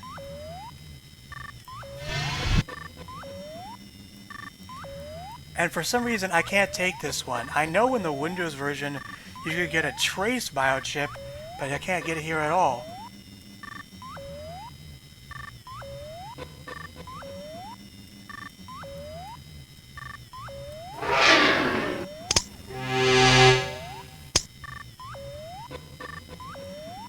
So all we can take is his optical memory biochip.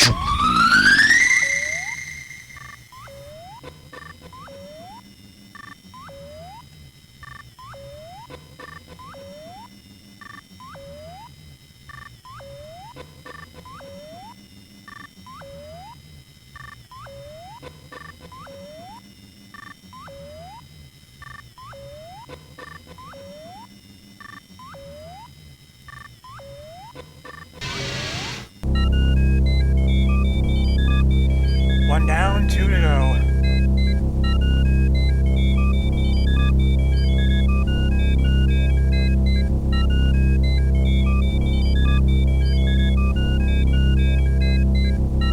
Select a destination from the listing on the left monitor. Okay, that's weird. This biochip is a storage device for optical data. It downloads images from any inorganic source of visual data and plays them back for review. So basically this thing is like a wetware version of an SD card. I actually have labels for SD cards that look like these biochips, but I haven't figured out how to print them yet.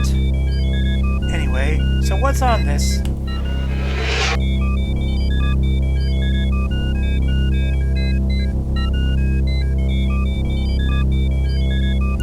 Ares, that's the robot's name.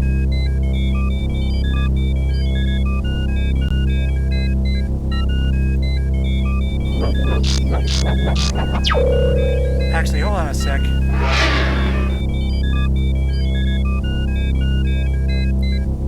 I think the sound is supposed to stop when I play the video, but for some reason it doesn't.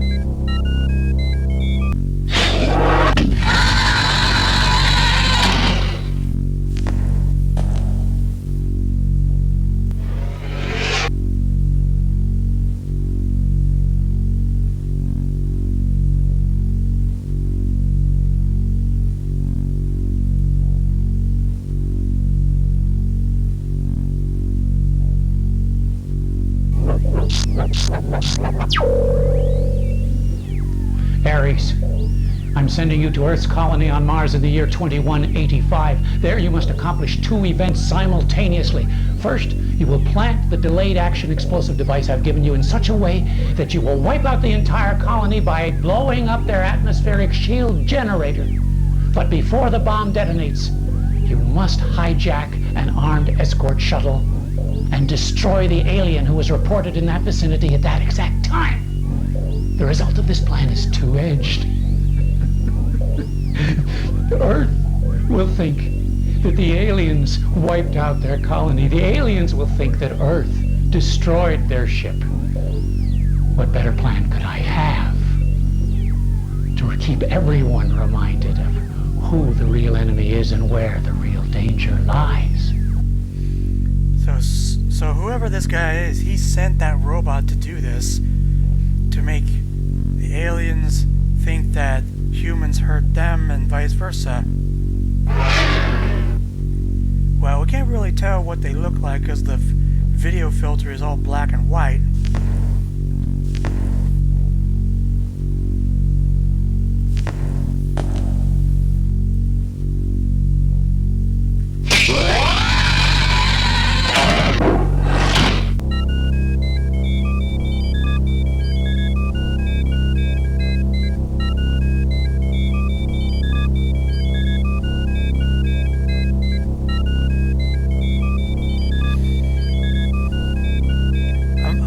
I'm confident I'll be able to get through this game in one single run because it's not that long.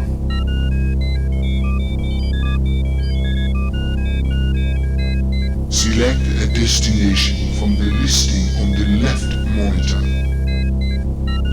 So next we're gonna hit up Sydney, Australia in 2310.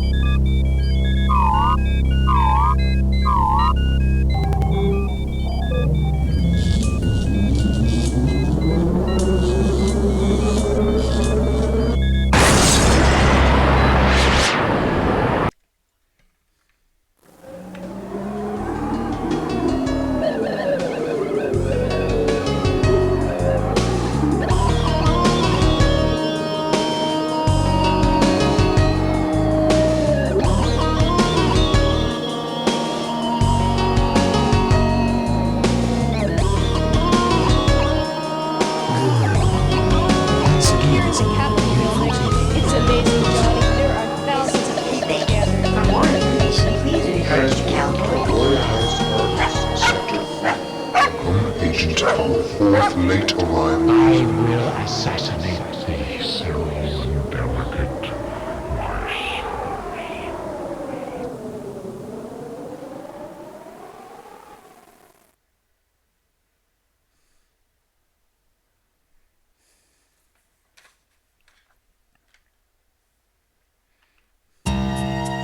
I've been expecting you.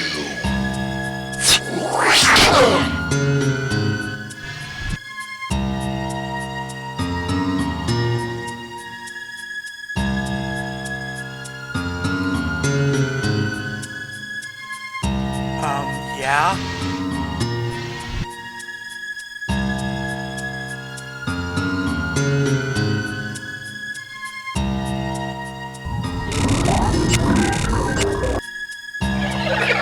Whoa, did that drug make us trip, or did that robot just turn into a human? Well, we gotta find a cure for this fast, because whatever this is making our energy drain faster. It's more noticeable in Pegasus Prime.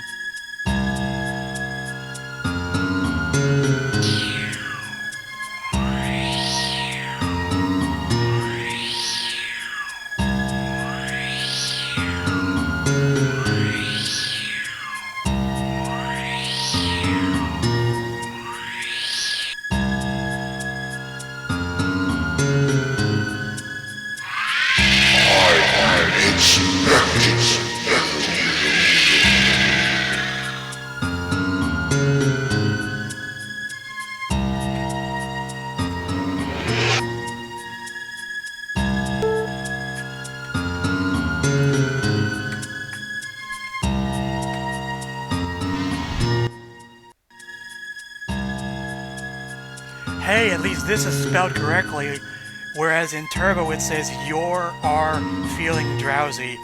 I noticed that in O'Reilly's LP.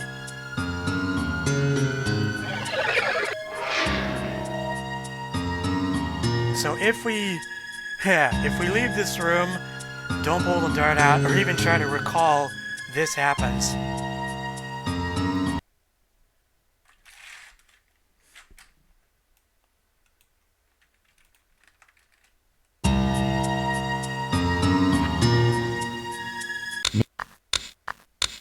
Diamond Hydronate is a relaxant commonly found in sleep and health aids.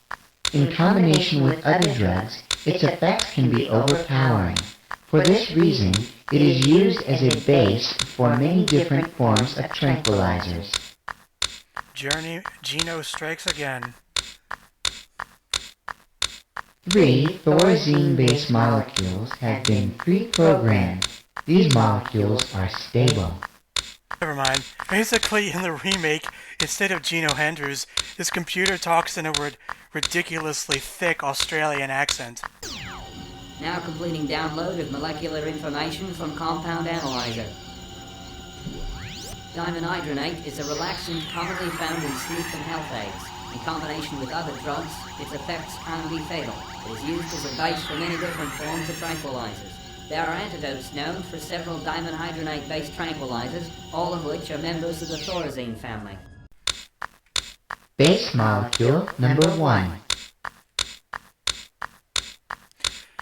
This is simpler than it looks. You think of these pieces as letters, and you just have to attach them in the right order.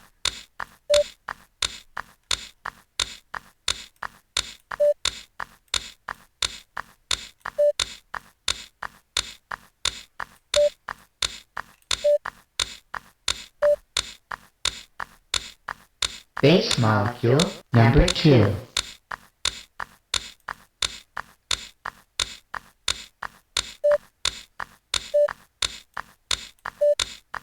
It's the same every time, regardless of the order.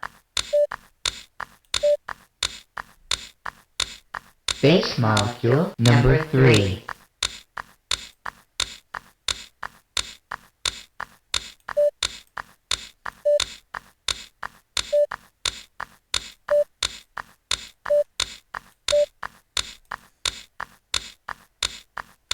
Three staple thorazine-based molecules have been designed. Building base molecules.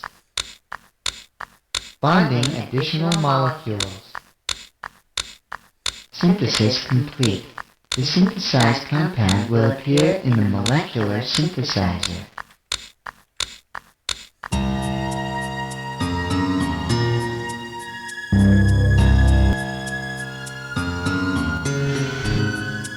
Yep, just take a little sip and we're all better.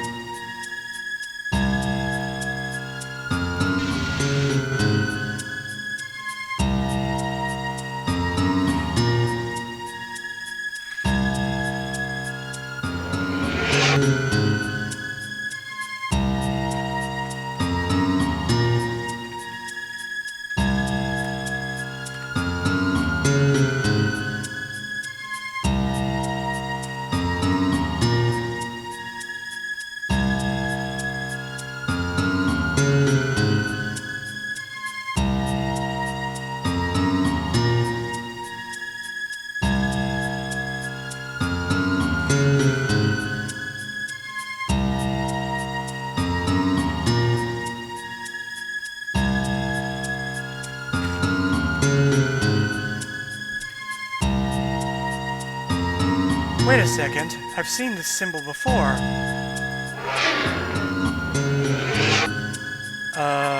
Okay. This is a bit suspicious. Personal log of Elliot Sinclair.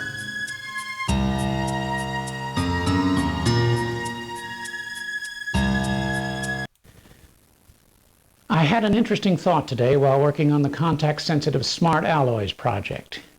It's given that all elements behave in a manner that is consistent with their atomic properties. For example, it is consistent for manganese to bond with barium cobalt in a very particular way under certain conditions. In a sense, these universal instruction sets are similar to the DNA which regulates the behavior of all cells in biological organisms. This being the case, it's conceivable that any non-organic matter can be programmed to respond at the molecular level to a set of predetermined instructions and instruction codes. So imagine a lamp which upon command could take the form of a chair, a table, or even a work of art. The possibilities are infinite. I'm confident that a proposal to do further research in this direction will be met with approval. So this Elliot Sinclair is played by the late Graham Jarvis, who was famous for a few roles in Star Trek. This month has been fraught with discoveries about the morphing process. We learned how to morph all of the elements, but only after we realized that a certain few of them are immutable. Specifically, the inert gases, like argon and krypton. Well, because of their unique electrochemical properties, they simply are immutable. Even worse, these elements actually interfere with the bonding of surrounding molecules and bring the whole process to a halt. On the plus side, we have also discovered that if proper care is taken, even organic matter could foreseeably be altered in form.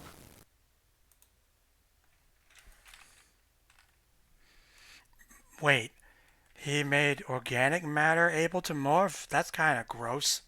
But this smart aleck stuff is really interesting. It's like programmable metal. Huh, that sounds familiar to a certain golden material. And finally, time bending.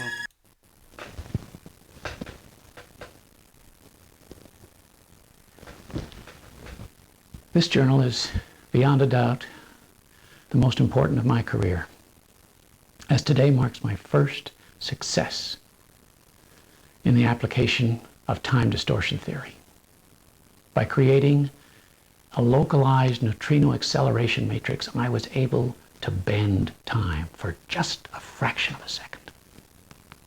Anything entering into the distortion field slipped back in time for just a moment, creating a visual effect similar to light refraction in water in a swimming pool. It may not seem like much, but it's truly more than any physicist could hope to achieve in a lifetime. And while it may be eons before there's any practical application of this theory, everything great was achieved one small step at a time, and this is definitely the first step. So this is Sinclair's first experiment in time travel, and if you remember the video tutorial we were shown at the TSA, he was the one who invented the Pegasus device in the first place. So if we put two and two together, well, the evidence is starting to pile up, isn't it? Now over here,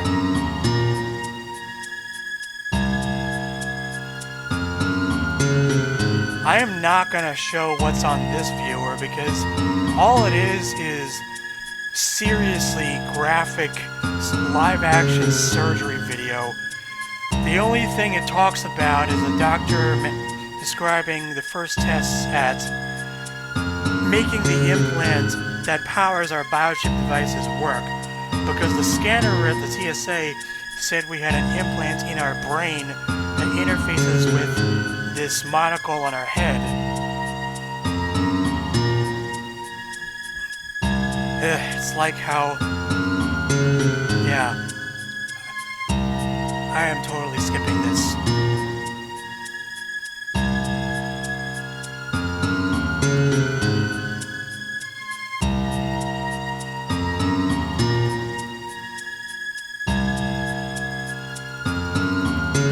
How do I back up?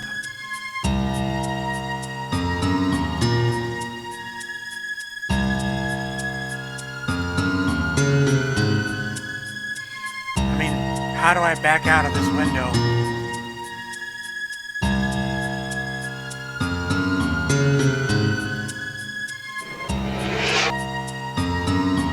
There. Okay. I forget about the arrow keys sometimes. Wait, what's this? Prototype holograph for Ares. That was the robot we just took down. Okay. I got a bad feeling about this.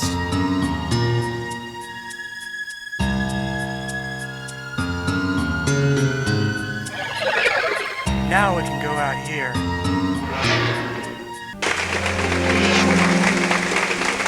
Thank you, Dr. Elliot Sinclair, for your views. He will take a short break now and return to hear from the distinguished Dr. Enrique Castillo. Thank you, gentlemen, for your attention. So Elliot Sinclair is at this rally too. In the remake, you can actually see him giving a speech, but I'm not going to show it because that would spoil a lot of stuff. That's one problem the remake has. It reveals too much too fast. Dr. Elliot Sinclair is speaking at the Alien Contact Rally. Some of these doors have announcements.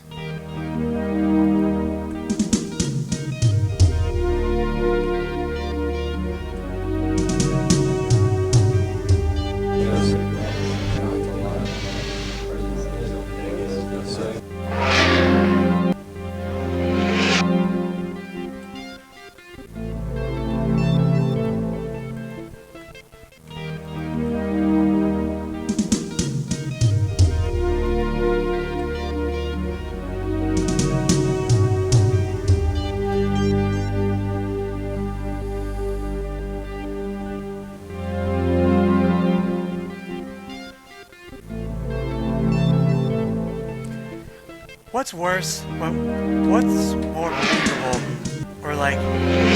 Or what's more bearable? Seeing no humans at all, or seeing poorly acted FMV people?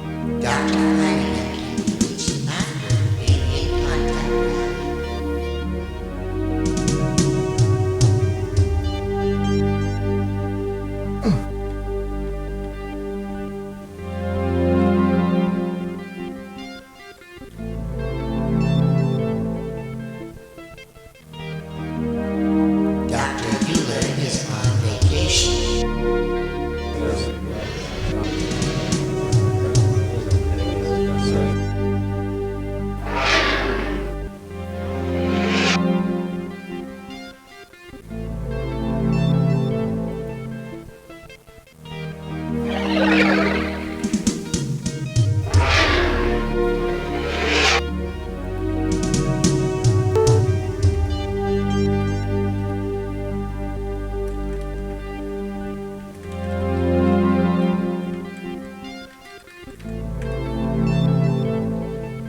So right here is where the time zone ends. Please welcome Dr. Enrique Castillo. And here I'm actually going to show all three outcomes because it doesn't take that long.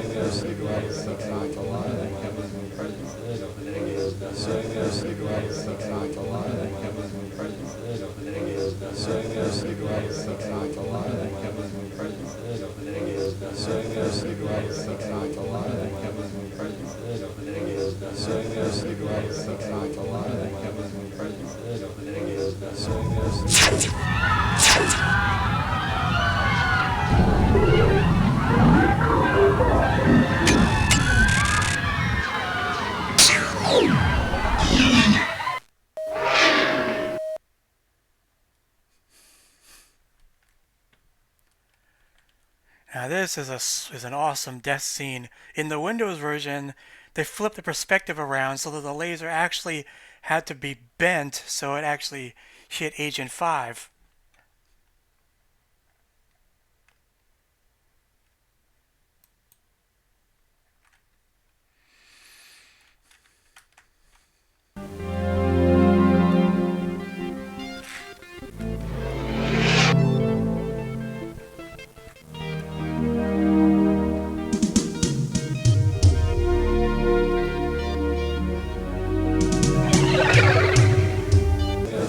Please welcome Dr. Enrique Castillo. Now the violent way to take this guy down is with this high voltage cable. It actually knocks out the lights on the remake too.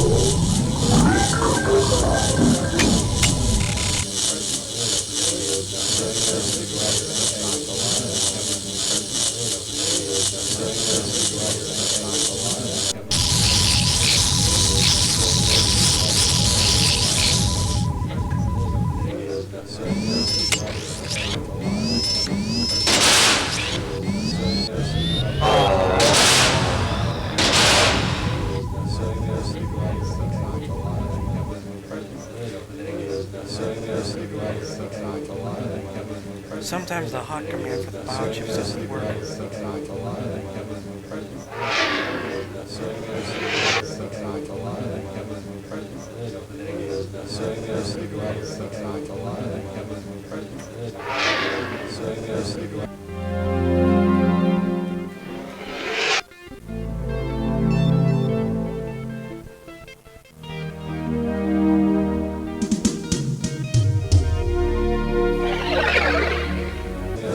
Please welcome Dr. Enrique Castillo. God, that accent is so bad.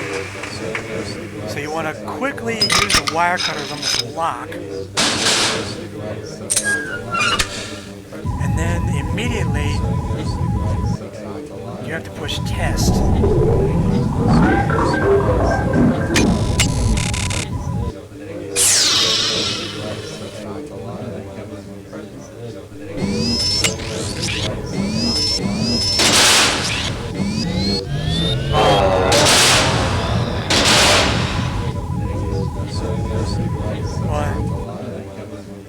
Now don't forget, Sinclair said that inert gases mess up smart alloys, and that was argon we just dispensed. Central processor damaged. Self-destruct sequence initiated. Again, don't take the... You only take the top left one last.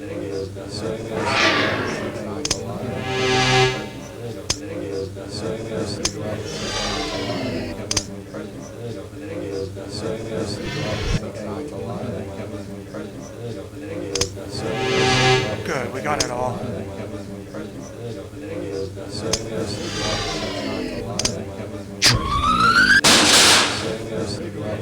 Okay.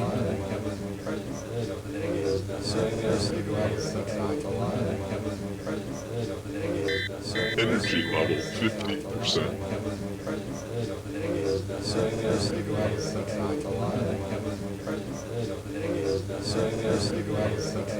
So the assassination has been prevented.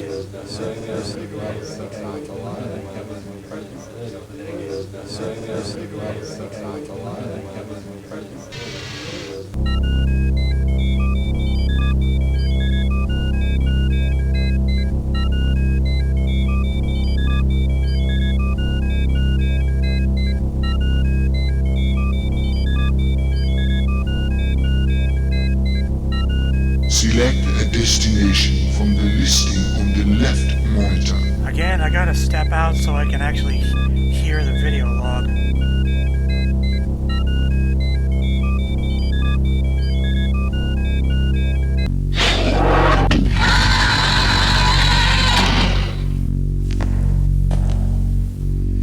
First up, let's look at this stun gun.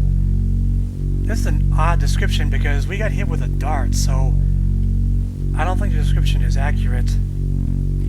The remake does this way more interesting.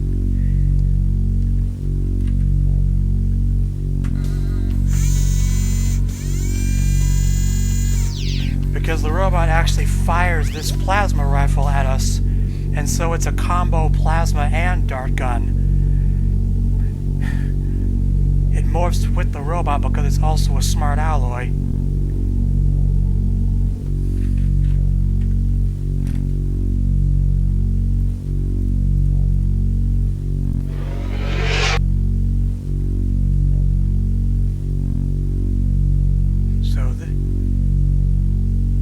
This robot was Mercury.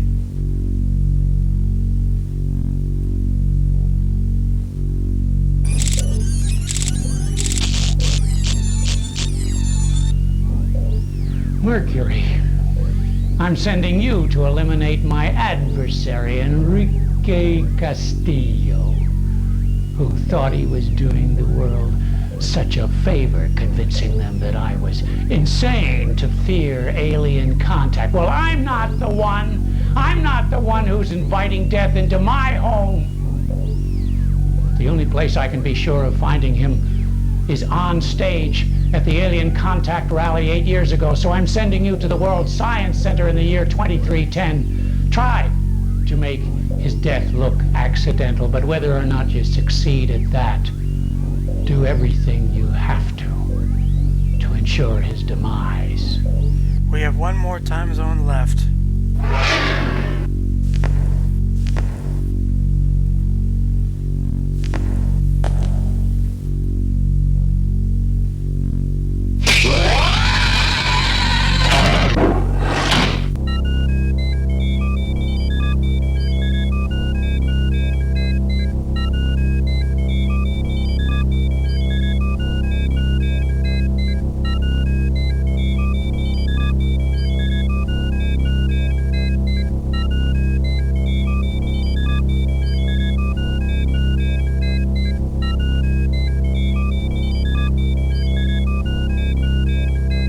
Select a destination from the listing on the left monitor.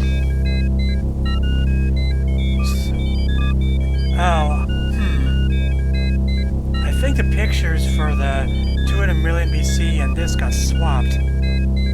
Anyway, we're going to NORAD 6, an underwater military base.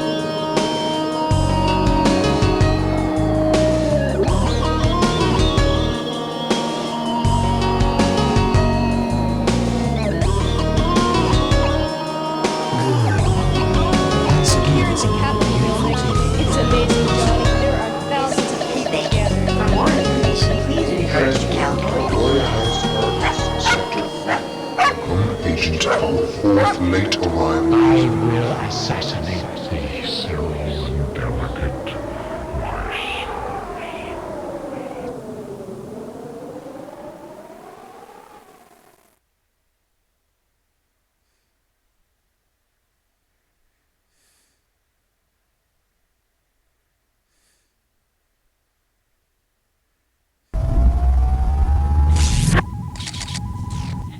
You are no match for me, human. But I love a challenge. Warning. All personnel. Oh crap. Sleeping gas. Thankfully, our oxygen mask has an air filter. All personnel. And unfortunately, that warning is the only thing you'll hear in this time zone, so I'm going to turn it down. Thank God I can, because on the Windows one, there's no way to do that.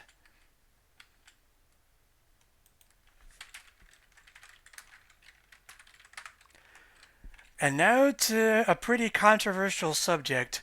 This bottle here has a history behind it. Here, watch. I can actually pick it up, which you can't in Windows, and put it in my inventory, but as soon as I do, I'm dead. Now, there's a history to this.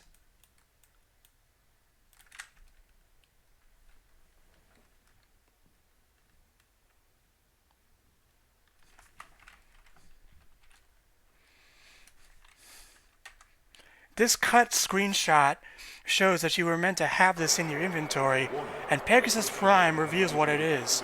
This thing is the source of the sleeping gas. That robot put it here, but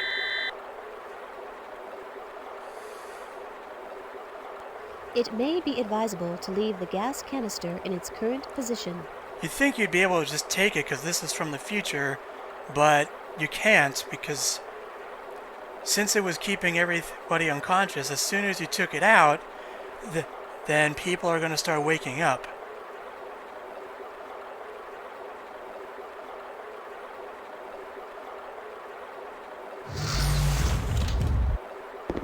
Here, this remake shows why.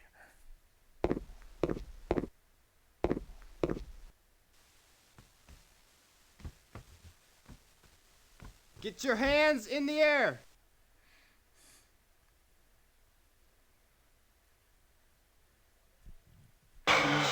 And the punchline, if you try to take in windows from that angle, this pop-up window shows up instead of a death screen. And if you click OK, it goes back to my virtual machine on DOSBox.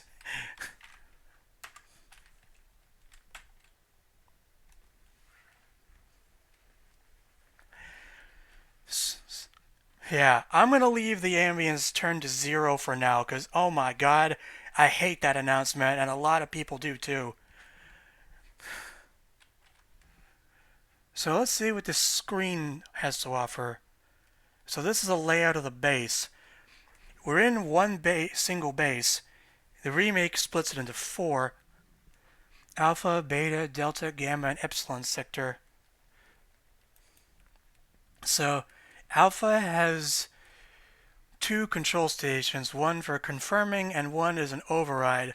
I guess like those locks they use for the silos in real life. Beta sector, subdoc, Delta sector, Epsilon, Gamma. We can see surveillance cameras, submarines, hallway. Oh, in Alpha sector we can actually see all the unconscious people.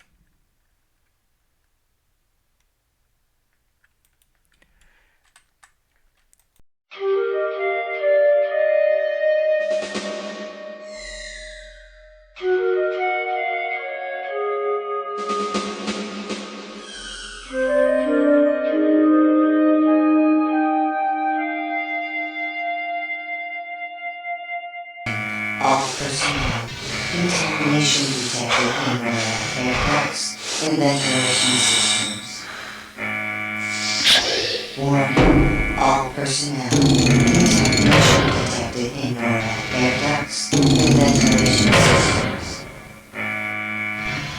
Warning. All personnel. Contamination detected in air ducts the music was and going to ventilation change. systems. So anyway, our interface just told us that there's a plasma field built up, and we have a shield biochip. In air ducts and ventilation systems. So we better put it up. Warning. All personnel. Contamination detected.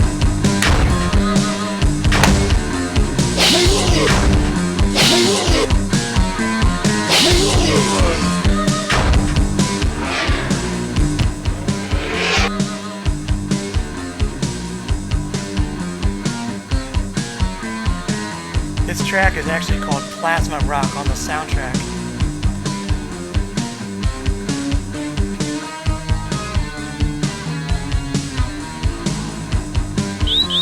Defense Command Post on security alert. Access denied. So many of the outer sectors are locked down, so we can only go through the inner corridors. Oh, you really messed up this door. Alpha Station 1, improper access credentials. Nuclear strike launch code denied. Warning. Warning. Manual override terminal currently unmanned in Alpha Station 2. So he's trying to crack the nuclear launch codes.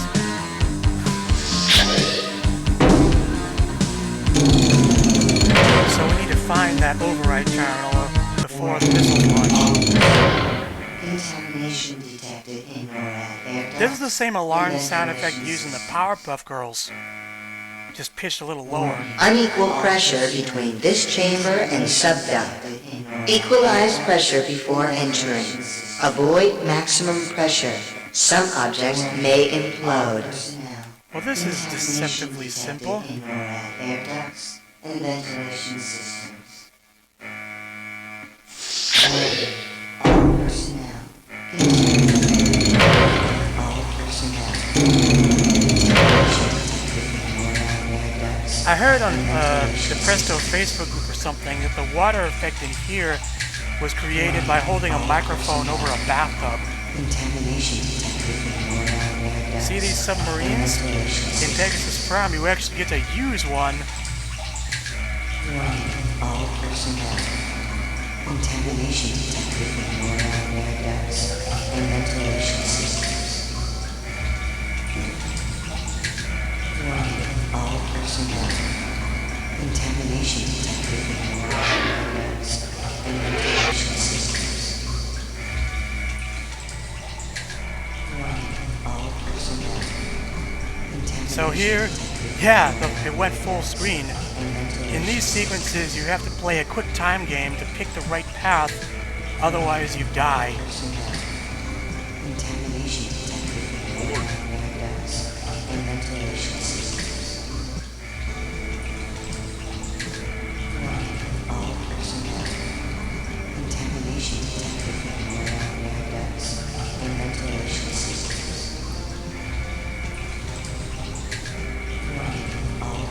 Alert!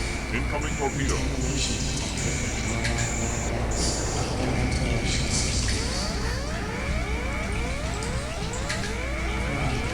Yes, you even... Whale. But because you're outside the bases, other people...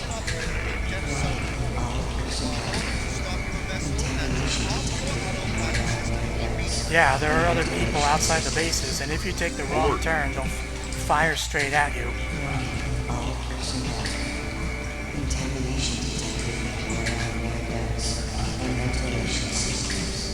Alert! Incoming torpedo.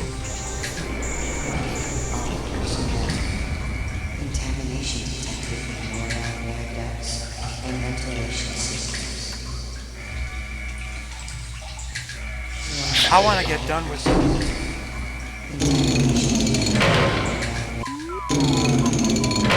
Ah, more noises. So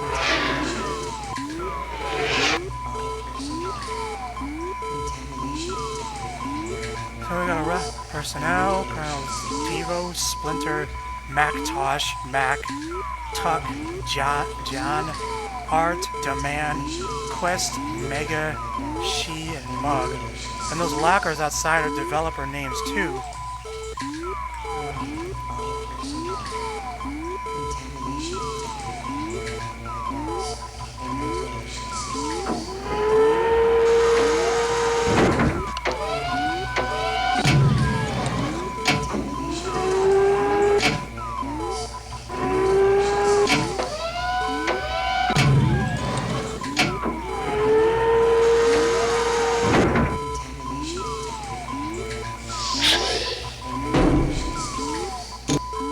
Unequal pressure.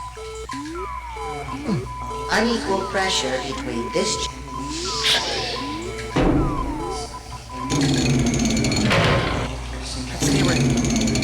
Let's see what these are real quick.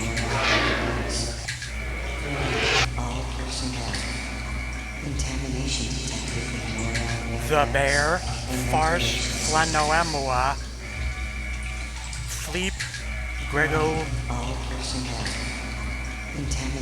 Cookster, Hoser, Matsumoto, Michelani, and Zaphod B. This isn't a dev, it's a reference to Hitchhiker's Guide, Zaphod Beeblebrox.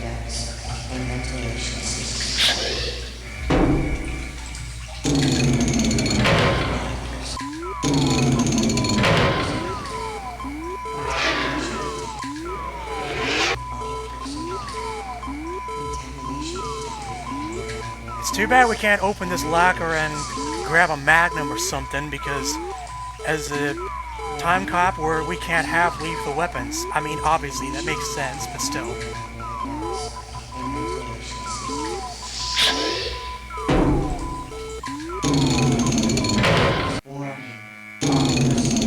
Contamination detected in NORAD aircraft and ventilation systems. All personnel.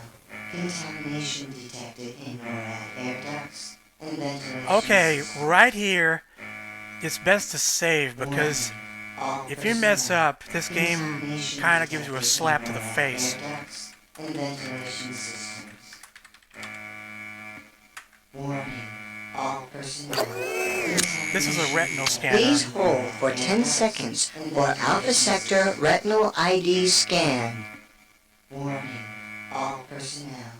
Contamination detected in NORAD air ducts and ventilation systems. Warning, all personnel. Contamination detected in NORAD air ducts and ventilation systems. Warning, all personnel. Contamination. Security alert. Security alert. Unauthorized access attempt at Redskin in Alpha Sector. Warning. Nuclear strike authorized. Launch silo selected. Honolulu, Hawaii. Launch to proceed in 10 seconds. Warning. All personnel. So yeah, if you don't have the retinal biochip, which can happen, then you're screwed. You can't progress at all. Fail the retinal scan and the missile launches. That doesn't happen in the remake, but still. That's a freaking evil move. Select a destination from the listing on the left monitor.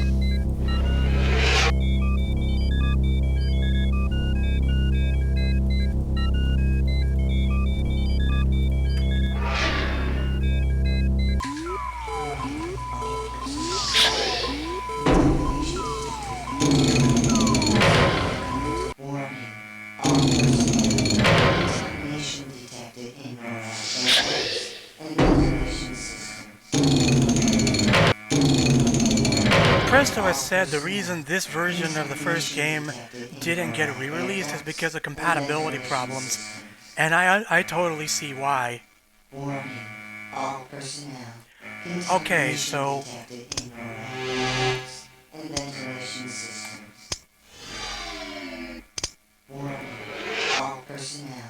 Contamination detected in NORAD air ducts and ventilation systems.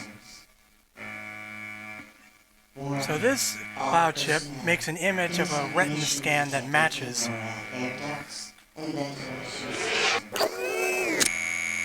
Please hold for 10 seconds for Alpha Sector Retinal ID scan. Air ducts and ventilation systems. Warning, all personnel. Contamination detected in NORAD air ducts and ventilation systems. Warning, all personnel. Contamination detected in NORAD air ducts and ventilation systems. Warning, all personnel. Contamination detected in NORAD air ducts and ventilation systems. Warning, all personnel. Contamination detected in NORAD air ducts and ventilation systems. Well, we made it. We're at the second missile terminal.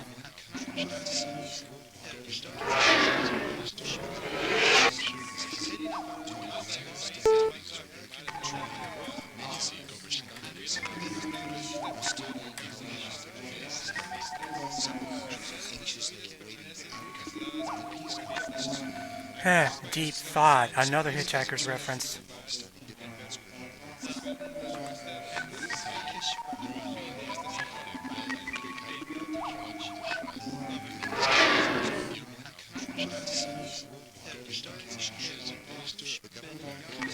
This is the hardest puzzle in the game, and not entirely intentionally so. I just broke the launch code, human. You'll never stop me. Nuclear strike authorized. Red alert. Primary target, Gorbistan. Nuclear safeguards. Launch silo selected. Honolulu, Hawaii. Abort launch sequence. Launch to proceed in 2 minutes. Only. To deactivate a missile before launch, use the trackball to move the cursor over the active silo, then touch the override button. Now, due to the director element, people who let's play this game, this trackball was cacked already on Windows, but here it's even worse. It's like way too sensitive. Silo deactivated. Abort launch New launch silo selected. Dublin, Ireland.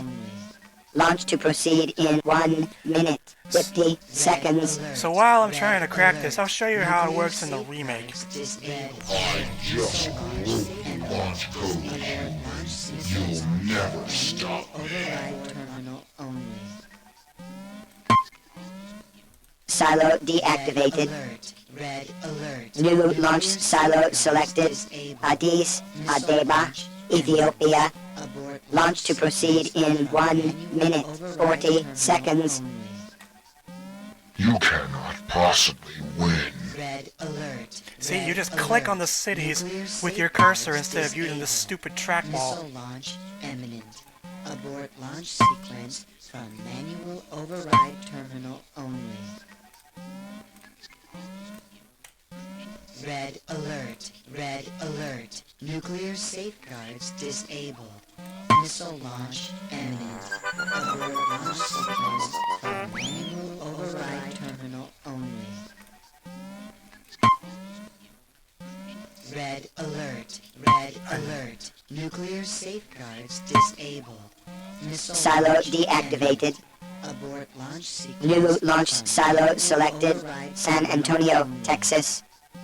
Launch to proceed in 1 minute, 30 seconds. Red alert. Nuclear Every time this robot selects a new silo, then you get 10 less seconds in order to find it. From manual override terminal only. Red alert. Silo deactivated. Alert. Nuclear safe. New launch silo selected. Bangkok, Thailand. Launch to proceed in 1 minute, 20 seconds. I think You will fail. Red alert. you have to go through like 10 different silos in this sequence. Disabled. Missile launch imminent. Abort See, like, launch I'm sequence tapping the from mouse button manual ever so override slightly, terminal just only. trying to get this cursor to stay fluid with me. Red alert. Red alert. Nuclear safeguards disabled. You notice how the Missile hitbox launch isn't fully imminent. aligned. Abort launch silo deactivated. Manual override terminal new launch only. silo selected. Bonn, Germany. Launch to proceed in 1 minute, 10 seconds. Safeguards disabled. These areas aren't being nuked for us. That's where the missiles are launching from. From manual override terminal only. Is Gorbistan even a real country? Alert. It sounds made up. Safeguards disabled. Missile launch imminent. Abort launch sequence from manual override terminal only. Red alert. Red At least this alert. text is much easier to Nuclear see safeguards because disabled. Missile the Windows launch version imminent. pixelates it to Abort shit. launch sequence from manual override terminal only. Red alert. Come on. Red alert. Nuclear safeguards disabled. Missile launch imminent. Abort launch sequence from manual override terminal only. Come on! Oh, dang it, I think I'm gonna lose. Red alert. Red alert. Nuclear safeguards disabled. I got this in one run on my practice run. Abort launch sequence. Missile launched. Override terminal only. Red alert. Red alert. Nuclear.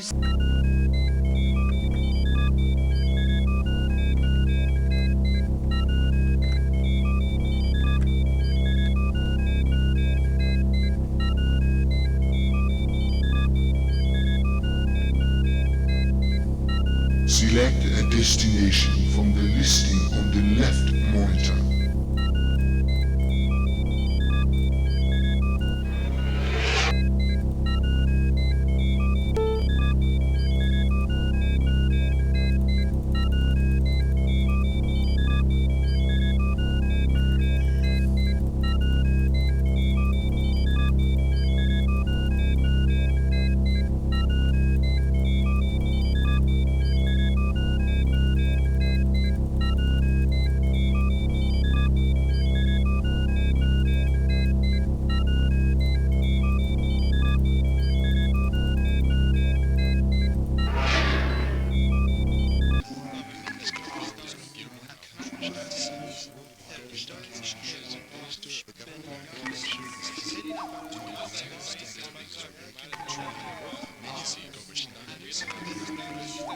I just broke the launch code, human. You'll never stop me. Nuclear strike authorized. Red alert. Primary target, Gorbistan. Nuclear safeguards. Launch silo selected. Missile launch Honolulu, imminent. Hawaii. Abort launch sequence. Launch to proceed in 2 minutes. Only. To deactivate a missile before launch, use the trackball to move the cursor over the active silo, then touch the override button. Notice how I zoomed in on the screen in the remake footage that said 8 zeros? That was something added to the new version. That's apparently a joke at what the real launch codes actually are. Nuclear safeguards disabled. Missile launch imminent. Abort launch sequence. Silo deactivated. Override terminal. New launch silo selected. Dublin, Ireland. Launch to proceed in 1 minute, 50 seconds. Disabled. Too bad I don't have the Carmen Sandiego theme with me, like Ross did. Sequence from manual override terminal only. Red alert. Red alert. Nuclear safeguards disabled. Missile launch imminent. Abort launch sequence from manual override terminal only. Red Silo alert. deactivated. Red alert. Nuclear New launch safeguards silo disabled. selected. Addis Missile launch Ababa, imminent. Ethiopia. Abort launch sequence Launch to proceed in 1 minute, 40 seconds.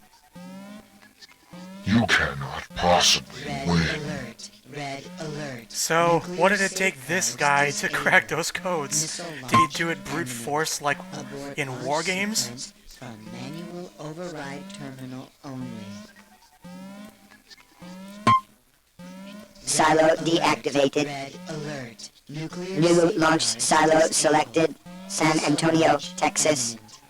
Launch to proceed in 1 minute, 30 seconds. Only. Red alert. Red Silo alert. deactivated. Nuclear safeguards disabled. New launch silo selected. Imminent. Bangkok, Abort Thailand. launch sequence Launch to from proceed manual in 1 override minute, terminal 20 only. seconds. At least the timer isn't one big... You will Red fail. alert. Red alert. At least the timer isn't one Nuclear big pool that just keeps going safeguards down disabled. from the start. Missile launch imminent. Abort launch sequence from manual override terminal. Silo deactivated. New launch silo selected. Red Bonn, alert. Germany. Red alert. Launch to Nuclear proceed in 1 safeguards minute, disabled. 10 Missile seconds. launch imminent. Abort launch sequence from manual override terminal only. Red alert. Red There. alert. Silo Nuclear deactivated. safeguards disabled. New Missile launch silo imminent. selected. Abort Seoul, launch Korea. sequence from Launch to manual proceed in override 1 terminal minute. only. Give up, human, or I will be forced to eliminate you. Alert. Nuclear Oh yeah? Why safeguards haven't you already? disabled. Missile launch imminent. Abort Wait a launch second. sequence from Korea? manual override They're not terminal split into only. 2? Huh. Why wasn't that covered in the Red history? alert. Red alert. Nuclear safeguards disabled. Missile launch imminent. Abort launch sequence from manual override terminal only. Red alert. Red alert. Silo Nuclear deactivated. safeguards disabled. New Missile launch silo launch selected. imminent. Reykjavik, Abort launch Iceland. sequence from Launch to manual proceed override in terminal 50 only. seconds. Oh god, Iceland. Red alert. There's one on Red Greenland, too. alert. Nuclear safeguards disabled. Missile launch imminent. Abort launch sequence from manual override terminal only. Red alert. Red alert. Nuclear safeguards disabled. Missile launch imminent. Abort launch sequence from manual override terminal only. Red alert. Red alert. Nuclear safeguards disabled. Missile launch imminent. Abort launch sequence from manual override terminal only. Missile launched. Red alert. Red alert. Nuclear safeguards I give up. disabled. I'm just gonna Missile load ahead. launch imminent. Abort launch sequence from manual override terminal only. Red alert. Red. So, by foiling the missile launch, what happens is that after you hit all 10, every single silo around the world locks down. Launch silo selected. Madrid, Spain. Alert. Launch to proceed in 30 seconds. Missile launch imminent. Abort launch sequence. Silo from deactivated. manual Override terminal Maximum only. deactivation allotment exceeded. All silos deactivated. Red alert. Red alert. Nuclear The only good safeguards human is a dead Missile human. launch imminent. And so the robot gets so pissed off that he comes out to kill you. I'm sorry, what?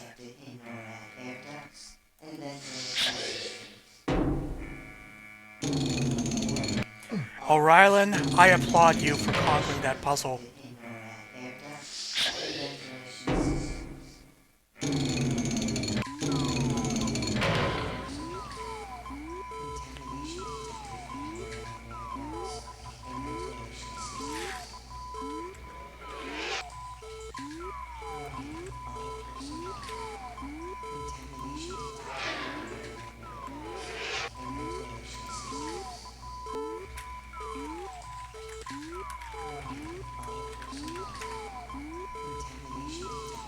So now we see the two ways to take this motherfucker down. Unequal pressure between this chamber and subduct.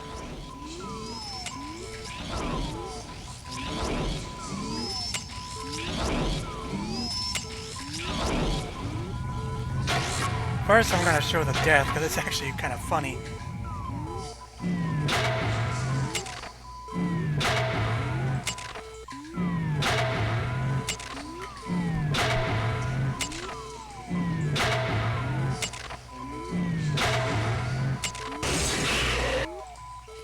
Yep, he knocks down a pressure door.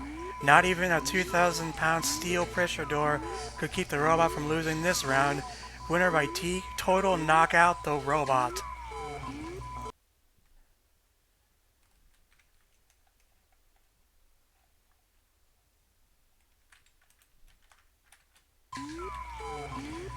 Unequal pressure between this chamber and subduct.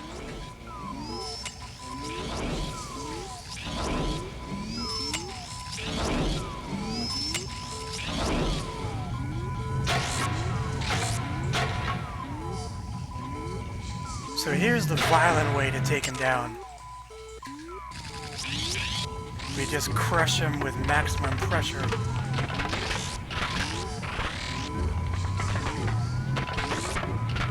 My mission must not stop.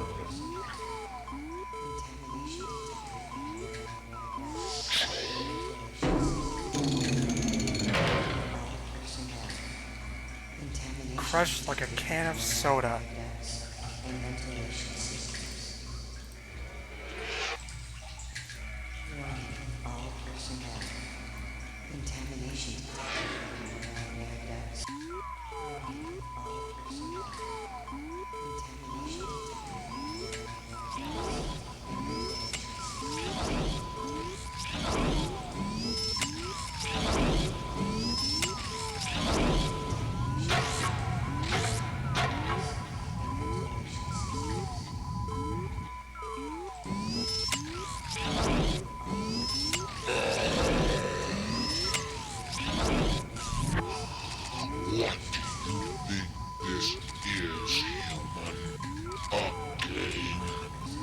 I don't know, maybe.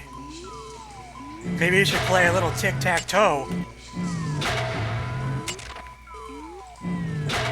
Play it against yourself and see what happens when you try to wage World War III on our asses.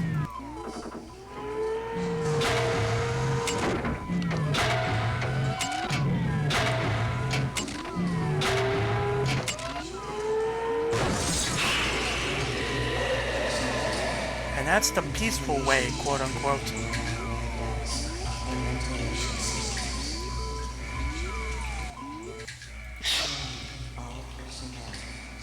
Processor damaged. Self-destruct sequence initiated.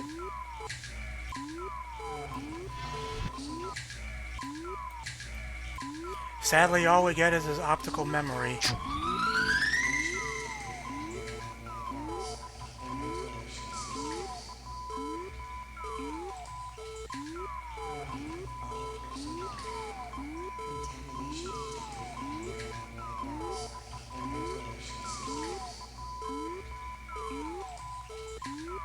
All anachronisms except for that gas canister. We just have to leave it behind and hope the military does something about it. And that's it! History has been saved.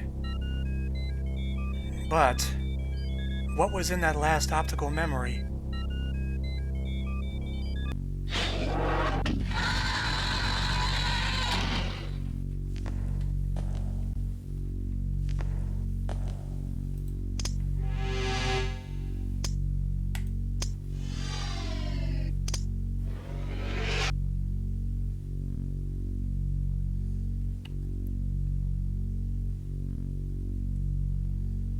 Poseidon. Fitting name, considering it was underwater.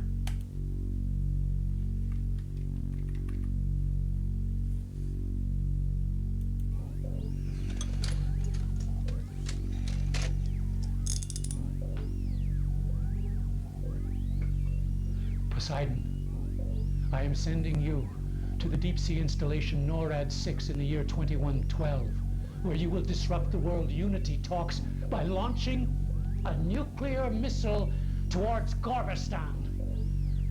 You will detonate the warhead before it touches down. That should suffice to delay world unification. I can only pray that it will not also touch off a nuclear holocaust. I wish it had not come to this. But until now, it has been entirely out of my control. If the bureaucrats who scrapped the Pegasus project had instead used it in the way it was meant to be used, they would have realized that aggressors always choose the most unsuspecting victim. The Indians, the Africans, the Jews, the Swedes were all lulled into a sense of complacency before they were overpowered by their conquerors. Our alien friends tell us that they come in the name of peace, a tactic used by all the worst offenders throughout history. And so I am left to do what I can to ensure that humanity itself is not the next victim. I'm sending you all back in history to rewrite our future, to write us a new future in which we will not offer these creatures an engraved invitation to enslave us all. And if you fail, I will be forced myself to demonstrate personally that we are not all as docile as we might seem. I know the one place in all of Sector 3 with the best view of the Capitol building. And from that place, by the use of a weapon of my own devising, I will assassinate thee, Cyril and Delicate, myself.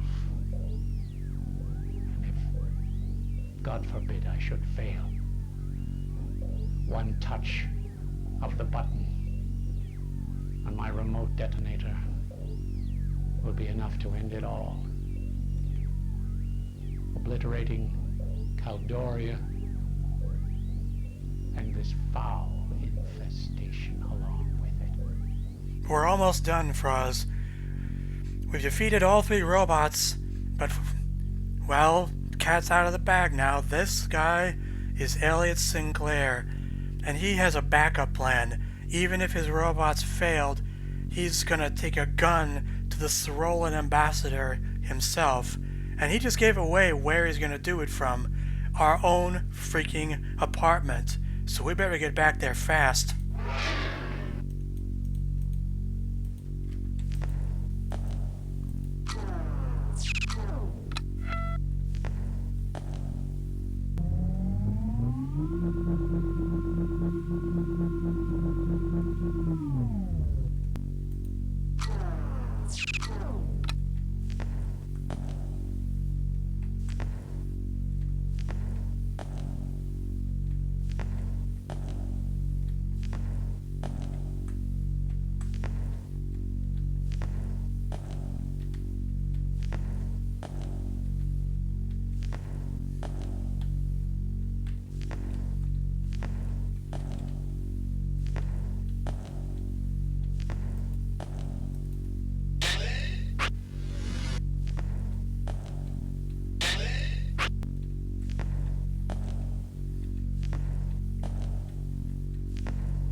Admiral Security Annex Global Transporter.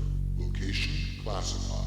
Searching for open transport route now. Route accessed. Upon entering, transport card will be required. Thank you for using Global Transport.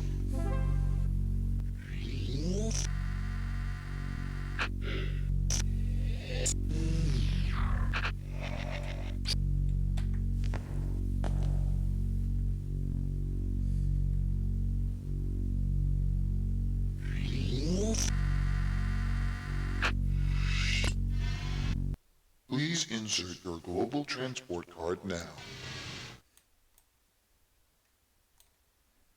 Choose a destination. Preparing destination transporter.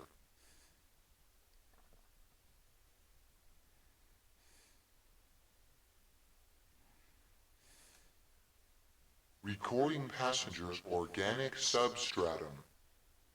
Prepare for molecular disintegration.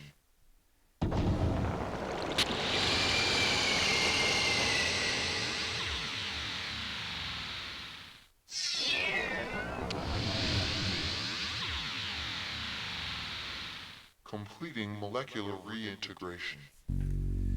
Thank you for using Global Transport.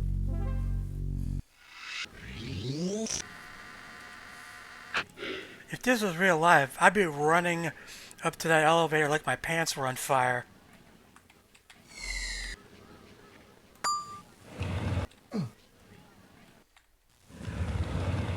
Yep, I just bonked myself on the elevator door. Roof access.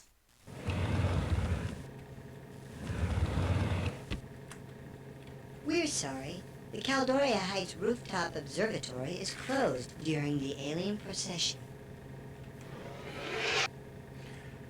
In the actual, I think that's a director bork, because it's running fast, so the animation is fast. So that's why the elevator was fast. It was director's fault.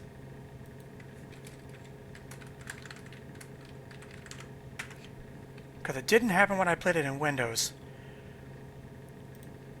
Now, this isn't necessary. It's just necessary in the remake, but I'm going to put the shield biochip up. Because we're going to do a bit of breaking and entering. Nice job fixing it, Sinclair. You just gave me the tools to finish this off. Cart bomb activated.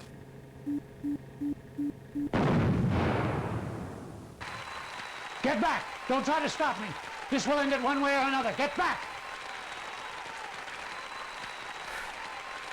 Yeah, what you gonna do about it?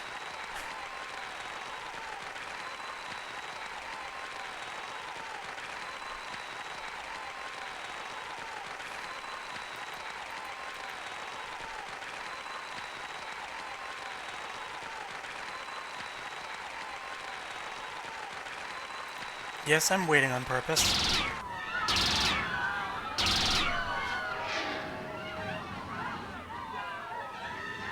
In killing you and the Cyrillian delegate, Sinclair was ensuring the continued existence of humanity. You may have disagreed. If only there had been some way to stop him, and my god, this is the goofiest looking death screen out of all of them. I don't think that crowd was cheering. I think they were screaming because he killed the alien ambassador.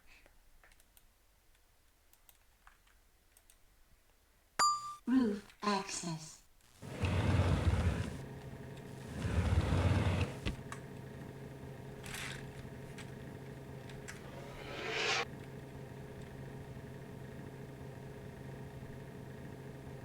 We're sorry. The Caldoria Heights Rooftop Observatory cart bomb activated.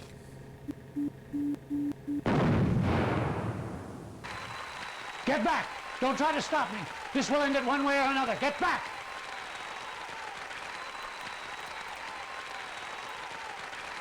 Yeah, it's nap time for you, old man. Thanks, Mercury. And that's it.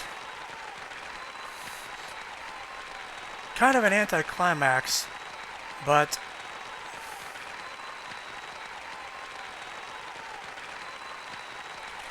I have one more bit of extra footage. Red. Not that one.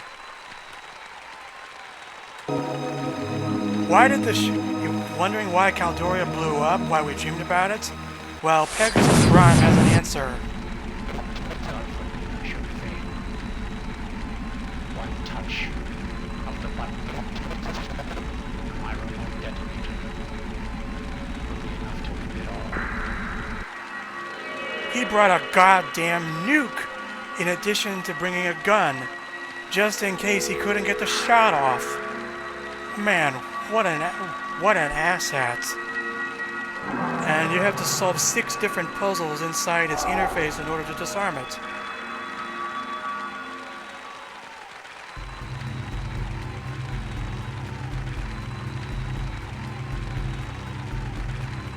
Ross Scott said in his review that if the aliens knew just how close one man was to getting to declare war on them, they might not be extending their peace offering. So basically, we're hiding how bad we are as a species, he said.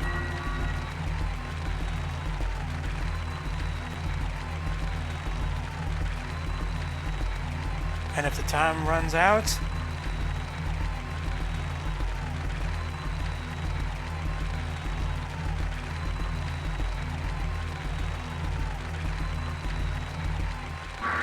Caldoria blows up for real.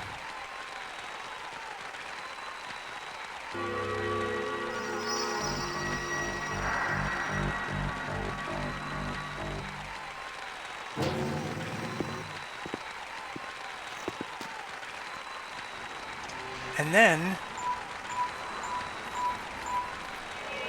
Agent 5, I just received information that Sinclair's new lab has been located and secured. Agent, in his office, he left a journal log that hinted that he would assassinate the Sarolan delegate during the procession. Now, our analysis indicates that the rooftop observatory of your building has the clearest shot. You rush up there now. Oh, you're there already. Sinclair is knocked out. Great work, Agent 5. I pegged you as a maverick. I'm glad you proved me wrong. I've got someone here who wants to talk with you. When you're done, take a look out of the telescope on the railing. I think this is something very exciting. And again, well done. Wouldn't you know it? While we were all watching the future unfold, little boy Wonder here was saving the past. Next time you offer to draw straws, I'll know something's up. Well, don't worry, I'll get my chance. Congratulations, Agent 5.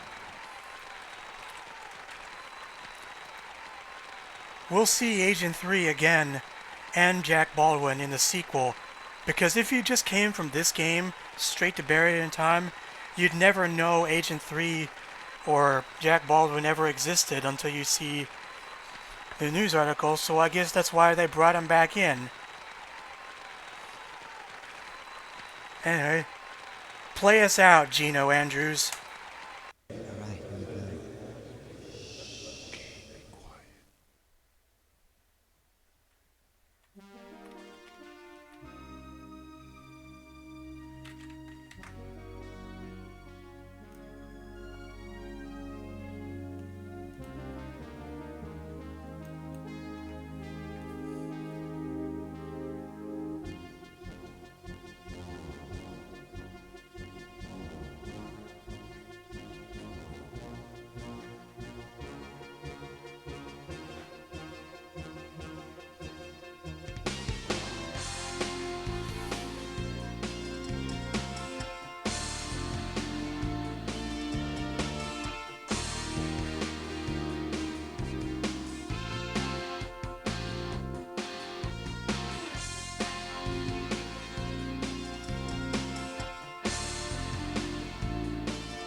Hey there, these are the people who made this game.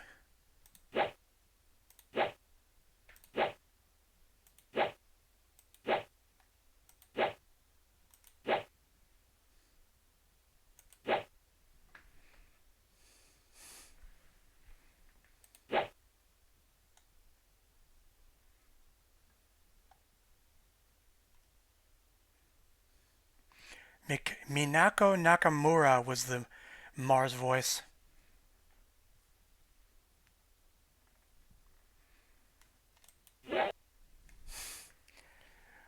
We'll see this guy again next stream.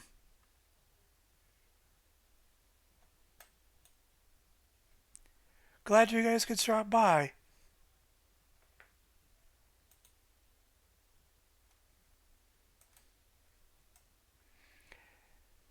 Goodbye, till next time.